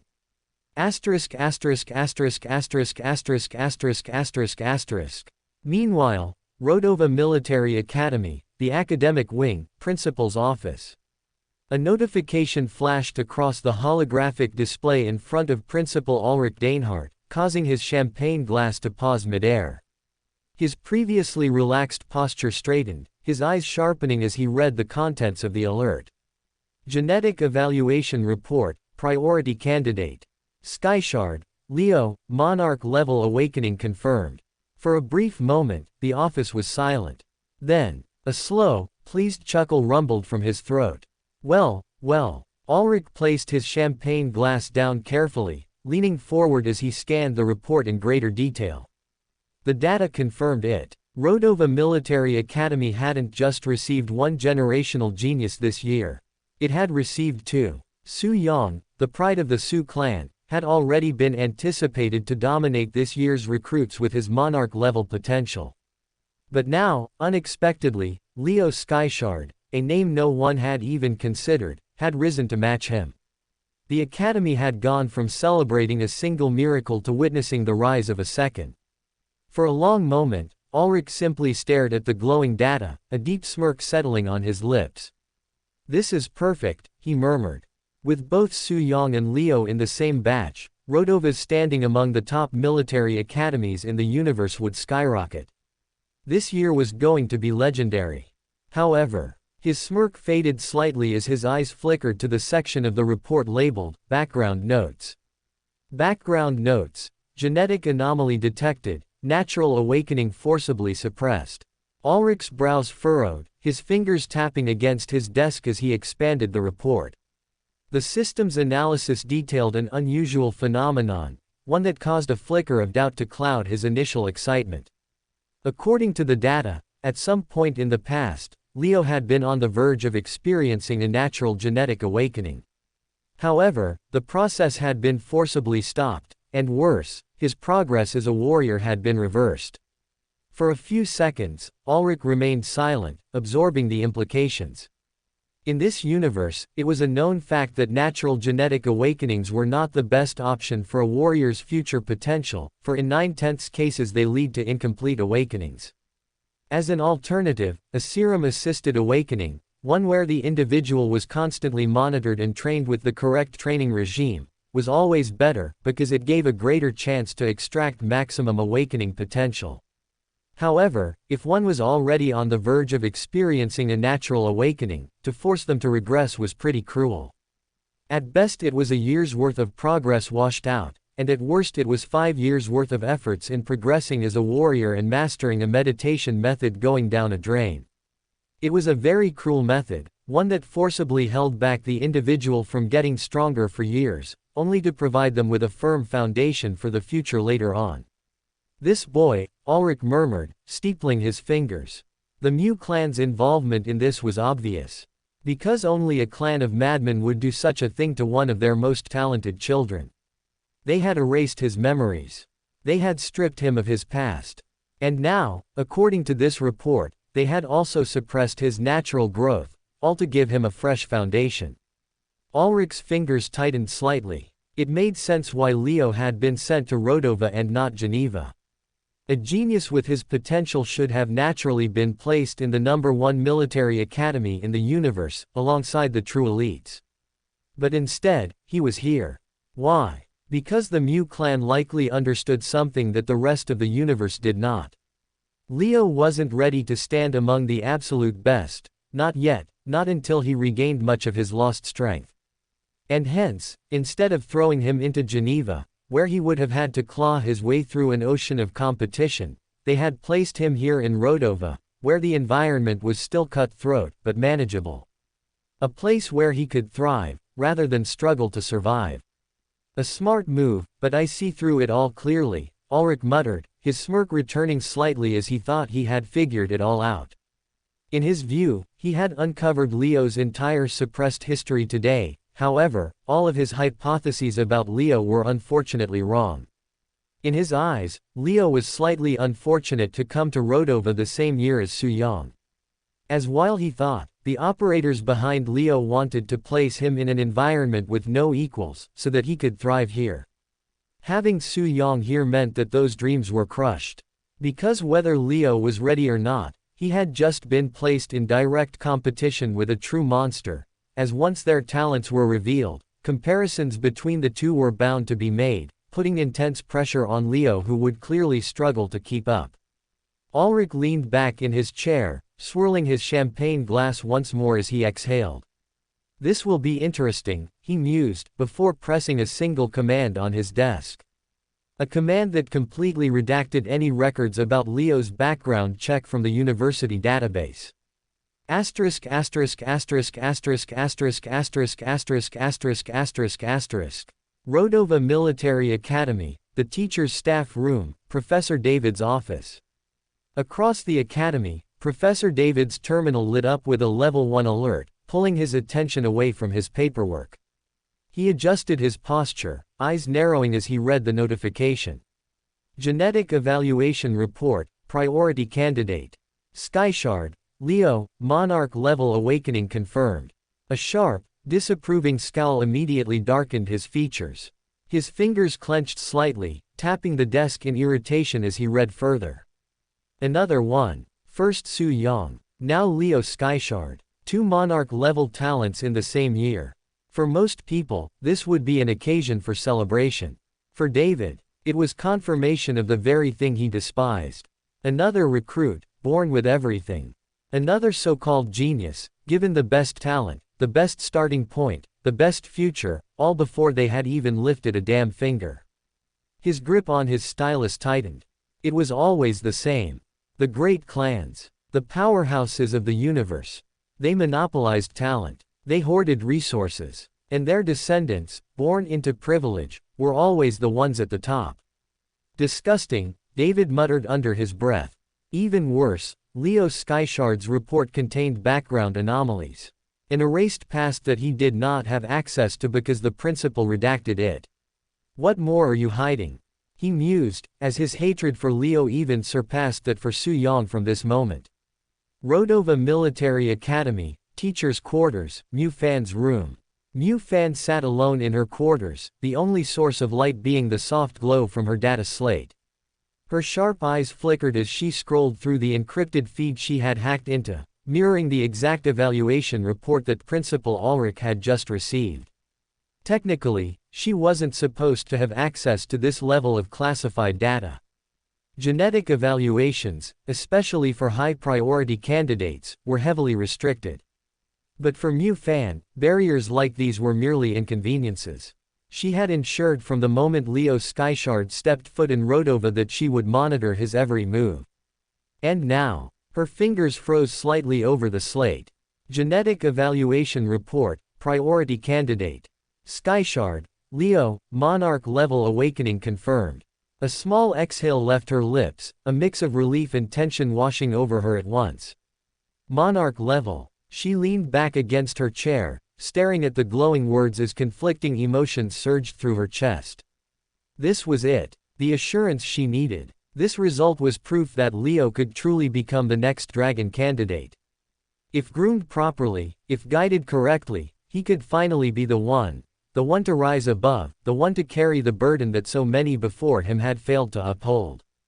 However, a shiver ran down her spine. Her hands instinctively tightened around the edges of the data slate as old memories clawed their way back to the surface. The previous dragon candidates, each of them had once been hailed as a beacon of hope. Each of them had carried the same talent that Leo now did. And yet, one by one, they had all been hunted down. Brutally. Relentlessly. Before they could spread their wings. Before they could even glimpse the peak of their true potential, they had been slaughtered. Some had fallen in open battle, their names etched into history books as fearsome warriors of the evil cult. Some had been assassinated in the dead of night, never even realizing who had come for them. And the worst, the ones who had been betrayed by their own allies. The thought made Mu Fan's stomach twist uncomfortably. She closed her eyes for a moment, steadying herself. Leo's potential was undeniable. That much was now a fact. But was it enough to survive? Would history repeat itself? Would he too be cast into the flames before he ever had the chance to rise? Would they come for him the moment his wings began to form? The cycle had repeated itself too many times. The weight of it bore down on her like an unshakable curse. And yet, as Mu Fan opened her eyes, a cold determination settled in her gaze. Not this time, she muttered under her breath, for, if Leo was truly going to be the next dragon candidate, then she would ensure that he would have enough time. Enough time to grow, to sharpen his claws, to become something that even the universe's deadliest hunters would fear. This time, the Righteous Alliance would not clip the dragons before he could fly.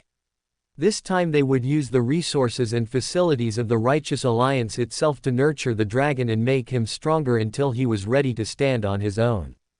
This time, they would shield him from enemies and allies alike, even if it meant that the dragon would be forced to live without his memories for many more months to come. Not this time. We have lost too many good seedlings over the course of history to lose another one now, Mu Fan mused, as she walked towards the hidden compartment in her room, to retrieve the communication crystal. Mu Fan steadied herself, gripping the obsidian communication crystal tightly as she passed her mana through it to establish the connection. A cold sweat ran down her back as the connection established, as for a long moment, the crystal remained dormant. Silent. Then, a voice, deep and unearthly, vibrated through the connection. Speak. Mu Fan exhaled, her grip tightening. The test is complete, she reported, keeping her voice even. Leo Skyshard, monarch level potential has been confirmed. A pause. Then, A slow, amused chuckle echoed through the connection, carrying with it a sense of something ancient, something immeasurable. Monarch level. Huh. How insignificant. Mu Fan stiffened. Insignificant. She had expected satisfaction. Perhaps even relief. But disdain. The voice rumbled again, this time more measured, as if sensing her anger through the crystal. It is only the surface. Monarch level is the limit of what they can measure, not the limit of what he is. Mu Fan's lips parted slightly, but no words came out. Because deep down, she knew he was right. Leo's bloodline, if the readings were true, was something beyond monarch level. Beyond what Rodova, or even Geneva, could hope to quantify. The voice hummed in dark amusement. And yet, you hesitate. Do you wish to perhaps delay him being crowned as the dragon? Mu Fan exhaled sharply. I am only cautious, she corrected, forcing composure into her voice. We have seen too many rise only to be cut down before they could fulfill their purpose. You should understand better than anyone, potential means nothing if he does not survive. The voice fell silent. Then, after a beat, survival is earned, not given. Mu Fan's nails dug into her palm. And what if he is not ready? She asked, unable to stop herself. The air in the room seemed to grow heavier. Then he will die. Cold. Absolute. Without hesitation. Mu Fan swallowed. The voice continued, unwavering. If he cannot reach the peak, then his existence is meaningless. He will be no different than the corpses that came before him. Mu Fan's breath caught in her throat. She had seen those corpses. The lines of tombs that marked the fall of the previous dragons. Individuals who had potential to become the next, timeless assassin, but died long before they could achieve it. She clenched her fists. Then what do you propose? That we throw him into the fire before he's ready? The voice remained silent for a moment. Then, no. Mu Fan blinked. That was not the answer she had been expecting. You will sharpen the blade first. The weight behind those words sent a chill down her spine. He will be tested. Over and over. He will suffer. He will struggle. He will be broken and reforged, over and over, until he is either unshakable. A pause. Or shattered beyond repair. Mu Fan inhaled sharply. You would gamble everything on this. It is not a gamble. It is the only way. A faint pulse of mana surged through the crystal, almost as if the voice itself was reaching through it. He is not meant to crawl beneath the weight of history. He is meant to crush it beneath his heel. Mu Fan closed her eyes. She wanted to believe that. She needed to believe that. But how many times had she thought the same before? And how many times had she watched those she placed her faith in be torn apart? Her silence must have been telling, because the voice spoke again. Do not look to the past for answers. There is only forward. Only what must be done. You have 2 years to prepare him. In 2 years, if he survives, we will crown him dragon. Mu Fan exhaled slowly. There was no point in arguing. They both knew what was required. Leo had to become something greater. Stronger. He had to outgrow those who came before him, lest he suffer the same fate. Understood, she finally said, her voice softer than before. A pause. Then, the voice gave one final command. Watch him closely, Mu Fan. If he is what we believe him to be, then his journey is only beginning. And with that, the connection cut. The crystal fell silent. Mu Fan remained still for a long time, staring at the darkened stone in her hand. Then, finally, she lowered it, closing her eyes. Then I'll do my best, she murmured. I will do my best to make him worthy of the title, Dragon. Rodova Military Academy, Meditation Manual Storage Room. Leo followed the thick-glassed assistant down a winding corridor, the soft hum of energy panels beneath his feet echoing through the otherwise silent hallway. Unlike the genetic testing chamber, which had been sterile and clinical, the meditation manual storage room exuded an entirely different atmosphere. Rows upon rows of holographic shelves lined the massive chamber, each one containing glowing data scrolls suspended mid-air, categorized meticulously by tier and specialization. The assistant adjusted his glasses, his fingers rapidly tapping on his data slate. Moments later, 3 manuals floated forward, their luminescence brightening as they drew closer. Traditionally, meditation manuals are written in physical books that can only be used by one owner at a time. However, since we are a university, who may require multiple students to use the same manual at once, we have created a digital library of some of the universe's finest techniques. This library here is probably worth 70% of all the material wealth poured into this university.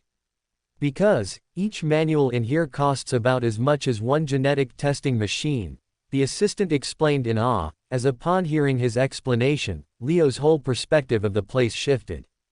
There were thousands of holographic meditation manuals in this room, and if all of them were as expensive as the assistant claimed, then this room was no different from a literal treasure trove. "All right, Skyshard," the assistant said, still slightly giddy from their previous conversation. "Based on your genetic potential and test results, the Academy's manual selection system has narrowed down 3 meditation techniques with maximum compatibility to your physiology." Leo crossed his arms, studying the 3 floating texts carefully. "These are all high-grade meditation methods, each with unique strengths," the assistant continued, adjusting his glasses. "Whichever you pick will shape your foundation moving forward. So choose wisely." Leo nodded, his gaze narrowing as the first manual unfolded. Complete Marrow Meditation Manual. A technique that gradually alters the body's bone marrow composition so that it produces modified red blood cells capable of carrying both oxygen and mana. Strengths. Improved mana control and stamina. Red blood cells infused with mana allow for better endurance and sustained combat. Improved bone and muscle density. Strengthens the skeletal and muscular system, reducing injuries and fatigue. Enhanced explosive movement and recovery. Allows for faster bursts of speed, quicker healing, and extended stamina. The assistant smirked. "This is a top-tier foundation building technique, nothing flashy, but extremely balanced. It will not only improve your mana control and capacity, but also improve stamina and physiology." Leo nodded slightly. This was undoubtedly a solid technique, but he wasn't going to decide just yet without looking at all the options. Abyssal Vein Circulation Manual. A method focused on refining mana circuits, allowing for deeper mana absorption and purification. Strengths. Extreme mana capacity increase, grants 3 times the mana reserve of an average warrior at the same level. Hyper-efficient mana circulation. Converts external mana into internal reserves at 40% higher efficiency than standard techniques. Passive mana absorption. The body will naturally absorb ambient mana over time, even without active meditation. Leo raised an eyebrow. This was far more aggressive in terms of energy cultivation.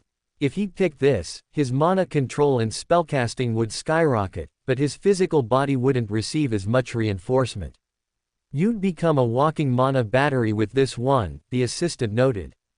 "Best for those who rely on energy-based combat rather than pure physical confrontation." Leo nodded but said nothing. Then, the third manual revealed itself. Titan Physique Refinement Manual. A technique that gradually alters the user's muscle fibers and skeletal frame to develop a physique that surpasses the natural limits of physiological strength and resilience. Enhanced raw strength and durability. Muscles are reinforced at a cellular level, drastically increasing physical power. Shock absorption and endurance. The body can take extreme impacts without suffering internal damage. Passive regenerative factor. Minor wounds heal quickly, and stamina loss is slowed during prolonged combat. Leo narrowed his eyes. This one was purely physical based, unlike the first option, which focused on stamina and mana synergy. However, it offered better improvement in departments like defense and raw strength. With this technique, you'd develop a monstrous physique, resistant to external damage and capable of wielding overwhelming raw power, the assistant explained. It's ideal for those who favor close quarters combat and brute force. And with your unique muscle fiber composition, it's a fighting style that suits you well. Leo took a deep breath, considering his options carefully. 1. Complete Marrow Meditation Manual, enhances stamina, mana control, and explosive movement. 2. Abyssal Vein Circulation Method, greatly increases mana reserves and absorption efficiency. 3. Titan Physique Refinement Technique, boosts raw strength, durability, and physical recovery. Each technique had its own charm, its own appeal. However, in general the Abyssal Vein technique was broadly focused solely on improvement in the mana department, while the Titan Physique was only focused on the physical department. Either could have been the best option for him, if he knew what kind of a warrior he was and what would complement his fighting style best. However, without having that knowledge, Leo did not want to risk not working on both departments at once. Hence, as the complete Marrow Meditation Manual improved both mana circulation and physical attributes, to give the user a solid foundation, Leo decided to choose it in the end. "I'll take the complete Marrow Meditation Manual," he said eventually, as the assistant smiled knowingly. "Smart choice. It's one of the best meditation manuals from the Mu clan. Of course it's the best suited for you," the assistant said, as Leo raised his eyebrow in surprise. He had no idea that the technique he chose traced its origins to the Mu clan. However, coincidentally he chose it as his final option. The floating scroll pulsed brightly before descending gently into Leo's hands. "You won't regret this one. Usually, we wouldn't recommend this scroll to individuals with low talent, because it's notoriously hard to master. However, with your talent and speed, there should be no issues," the assistant said, as he gave Leo an honest smile. "It's not the most glamorous, but it will build your body into something unshakable. A strong body is the foundation for everything else," he continued further, as Leo nodded and began looking around, as if asking permission to leave. "Oh, right, this concludes your preliminary evaluation. You have nothing more scheduled for today. Once everyone else is evaluated too, a class list and class schedule would be posted on the Academy notice board later in the evening. You're almost guaranteed to be in the elite class, so make sure to check the class schedule, because classes start from tomorrow," the assistant said, as he gestured for Leo to leave the building as he sealed the room shut behind him as per protocol. Immediately, Leo began making his way back to his dormitory, not wanting to run into anyone else, as he wanted to take a moment to organize his thoughts after today's events. His evaluation today had brought to light a lot of shocking discoveries, and as a result of those discoveries, Leo found himself compelled to organize and plan for what was going to come ahead. Rodova Military Academy, notice board area, evening. A loud murmur filled the air as students pushed and jostled around the large holographic display projecting the newly released rankings. Everywhere, there were mixed reactions, some filled with elation, others with frustration or disappointment. "I made it into the elite class," one student cheered, pumping his fist. "Man, I was so sure I'd end up in the regular class. But I did not. Haha, guess I'm an elite after all. I barely missed it," another groaned, shaking his head. "My combat evaluation score wasn't high enough. 2 monarch talents in the same batch. That's unheard of," a hushed voice carried through the crowd, drawing attention to the rankings at the very top. "Leo Skyshard. Who the hell is that?" a student muttered in confusion, reading the name that had claimed first place. "I've never heard of him before. There's no way he's not from one of the big 6 clans," another added.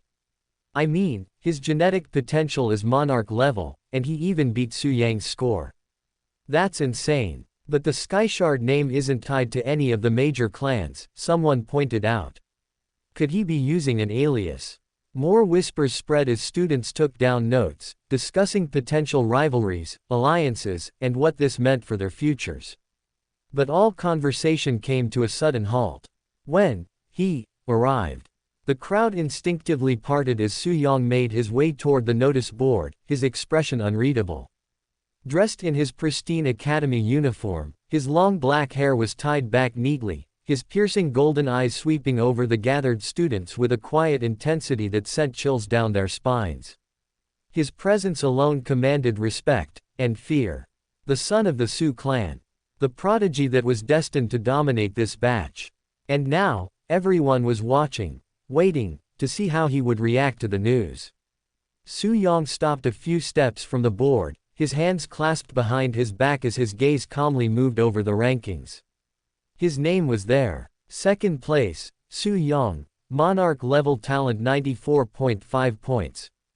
But above him, first place, Leo Skyshard, Monarch level talent 95 points. A single half-point difference. A brief flicker of surprise crossed Su Yang's eyes before he schooled his expression, scanning the top of the list, where he saw another, Monarch level, talent take the top. This was unexpected, because Monarch level talents usually did not choose to join Rodova, but chose to join Geneva instead. He himself had only chosen Rodova because of a special circumstance, and had not expected to see any other such individual in this year's batch. What about the others? Who else is near me?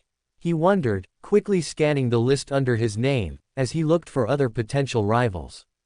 Third place, Mu Shen, Transcendent level talent 87 points. Fourth place, Ru Lan, Transcendent level talent 85 points. Fifth place, Ji Yu Feng, Transcendent level talent 82 points. Sixth place, Du Yiren, Grandmaster level talent 79 points. Seventh place, Tyron Crest, Grandmaster level talent 76.5 points. His eyes narrowed slightly as he observed the list. As expected, most candidates on the top were from the Big Six clans, however, none of them were really close enough to him to be called a rival. In this regard, only Leo Skyshard had matched him. And only Leo Skyshard had surpassed him. The air around the notice board thickened as the watching students felt the weight of the moment. Su Yong wasn't just the strongest in the batch, he was the heir to the Su clan, a monarch-level prodigy who had been trained from birth to stand at the top. To see someone else above him, someone no one even recognized, was something no one had expected. The tension was suffocating. The students braced themselves, some already stepping back in fear that Su Yong might lash out at them randomly. They had seen what happened to the poor guy in the mess hall before and did not want to take chances with his temper. But then, Su Yong smiled. It was a slow, genuine smile that caught everyone off guard. "So it looks like I have a worthy rival this year," he murmured, amusement flickering in his golden eyes. "This surely makes things interesting." His voice carried through the silent crowd, not in anger, but in intrigue. Then, his gaze slid toward the dormitory assignments written beside the names. Leo Skyshard, Dorm 22C. The smirk on his lips widened slightly. "Well, time to introduce myself to this other genius." And with that, he turned on his heel, making his way toward the dormitories. The gathered students hesitated for only a second before hurrying after him, eager to witness the first meeting between the two titans of this generation. Asterisk asterisk asterisk asterisk asterisk asterisk asterisk asterisk asterisk asterisk.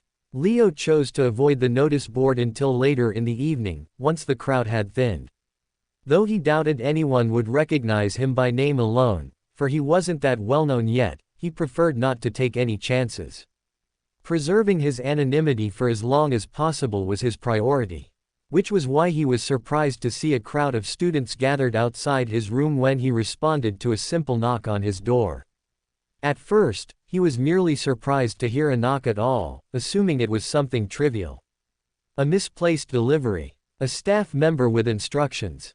Getting up, he opened the door without much thought, only to regret his decision instantly. Nearly 20 students stood outside, filling the hallway, their expressions ranging from curiosity to outright scrutiny. His grip on the door handle tightened instinctively as his body prepared for a fight, but none of them seemed hostile. Their postures were relaxed, their eyes filled with intrigue rather than aggression. "He's Leo Skyshard. Whoa, he's so lanky, barely over 6 feet.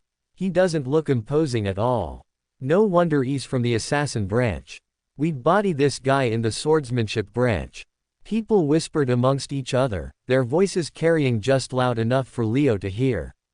He absorbed the information quietly, his gaze scanning their faces, already committing their words to memory. Then, as the crowd began to part, a presence emerged that instantly shifted the atmosphere. Leo's eyes landed on a man he recognized immediately, not from personal interactions but from reputation alone.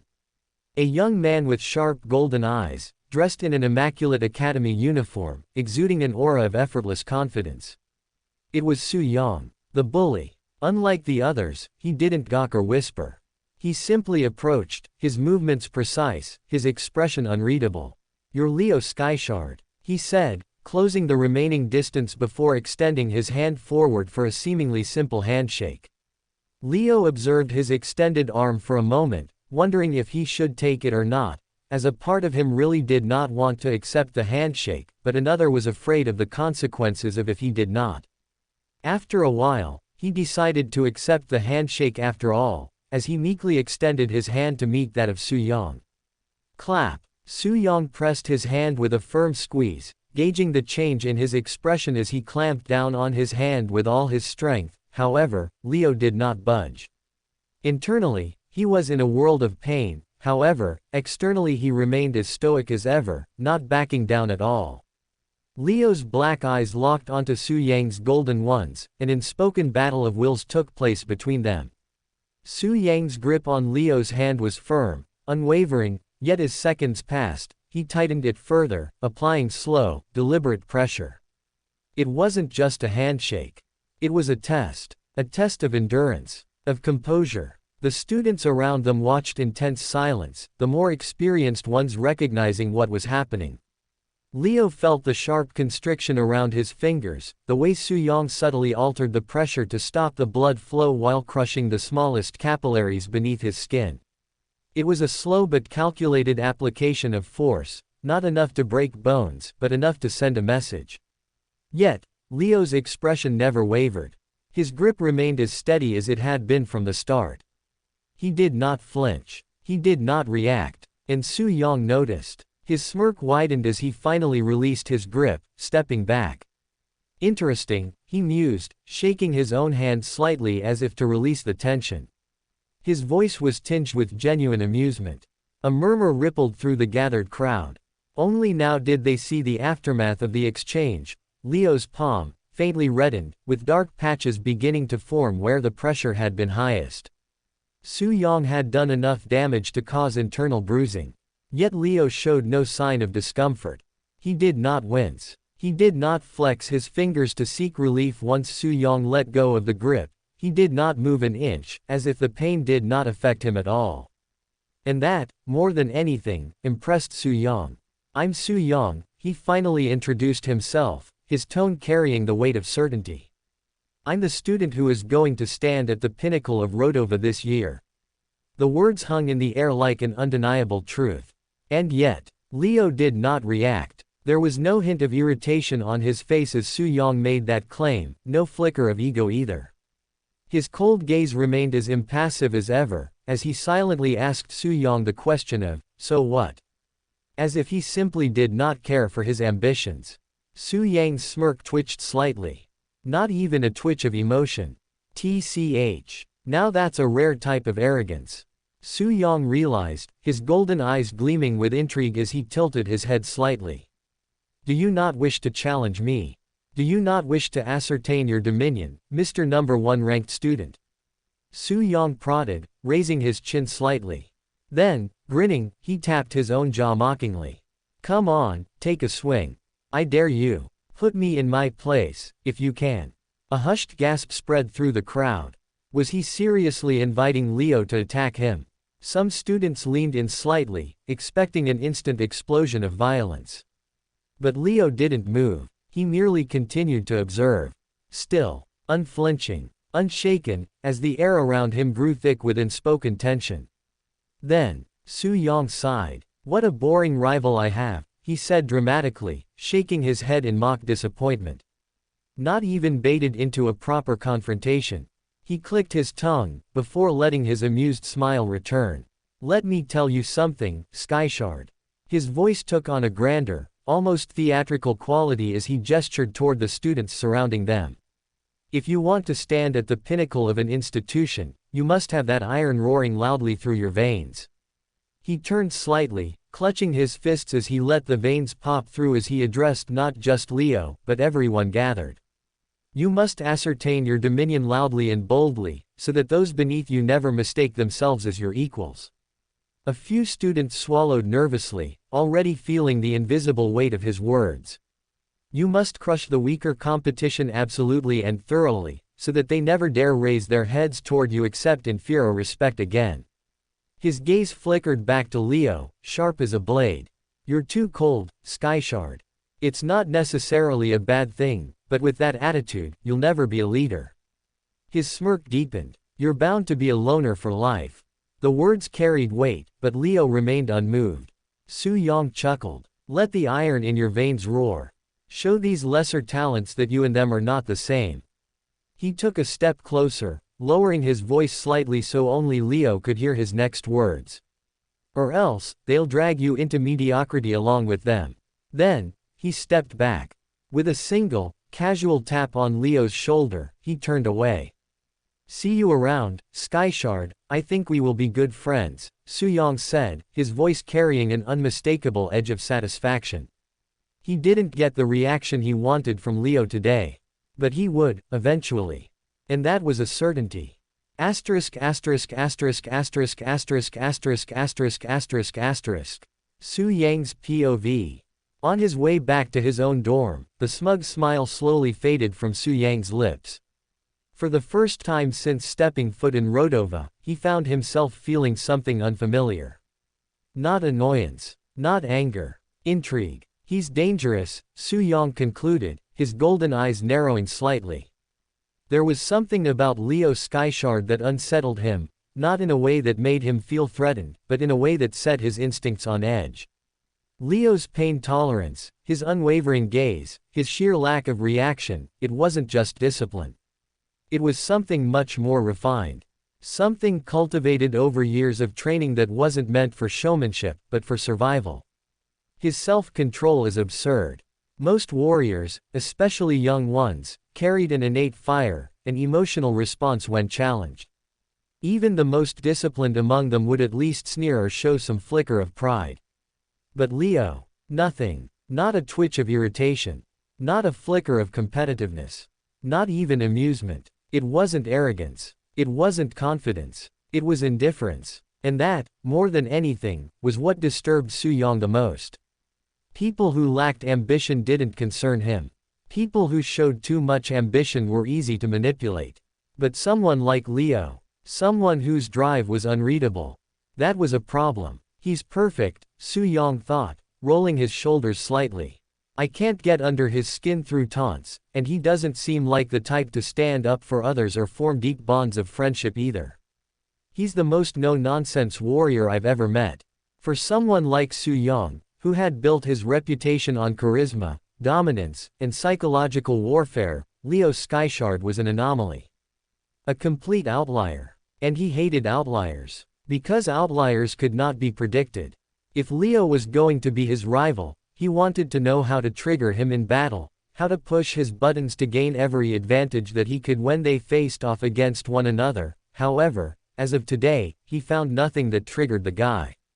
TCH. Whatever. Once we get to actual combat, I'll see what kind of beast he really is, Su Yang muttered under his breath, as a smirk found its way back to his lips once again, as he opened the door to his room. I was planning to take my time enjoying my climb to the top this year. But maybe, having someone trying to match my pace will make it all the more entertaining. With that thought, he stepped inside, shutting the door behind him. Leo Skyshard may not have risen to his provocations today. But Su Yang knew better than anyone. A warrior's pride always came out in battle. And he couldn't wait to see it. Since his rival was this interesting, he couldn't wait to challenge him at every turn possible. For more thrilling fanfiction stories like this, check out my channel Fanfic Audiobook. Dive into epic adventures, mysterious realms, and legendary journeys brought to life through immersive storytelling. Don't forget to like, share, and subscribe for more amazing audiobooks.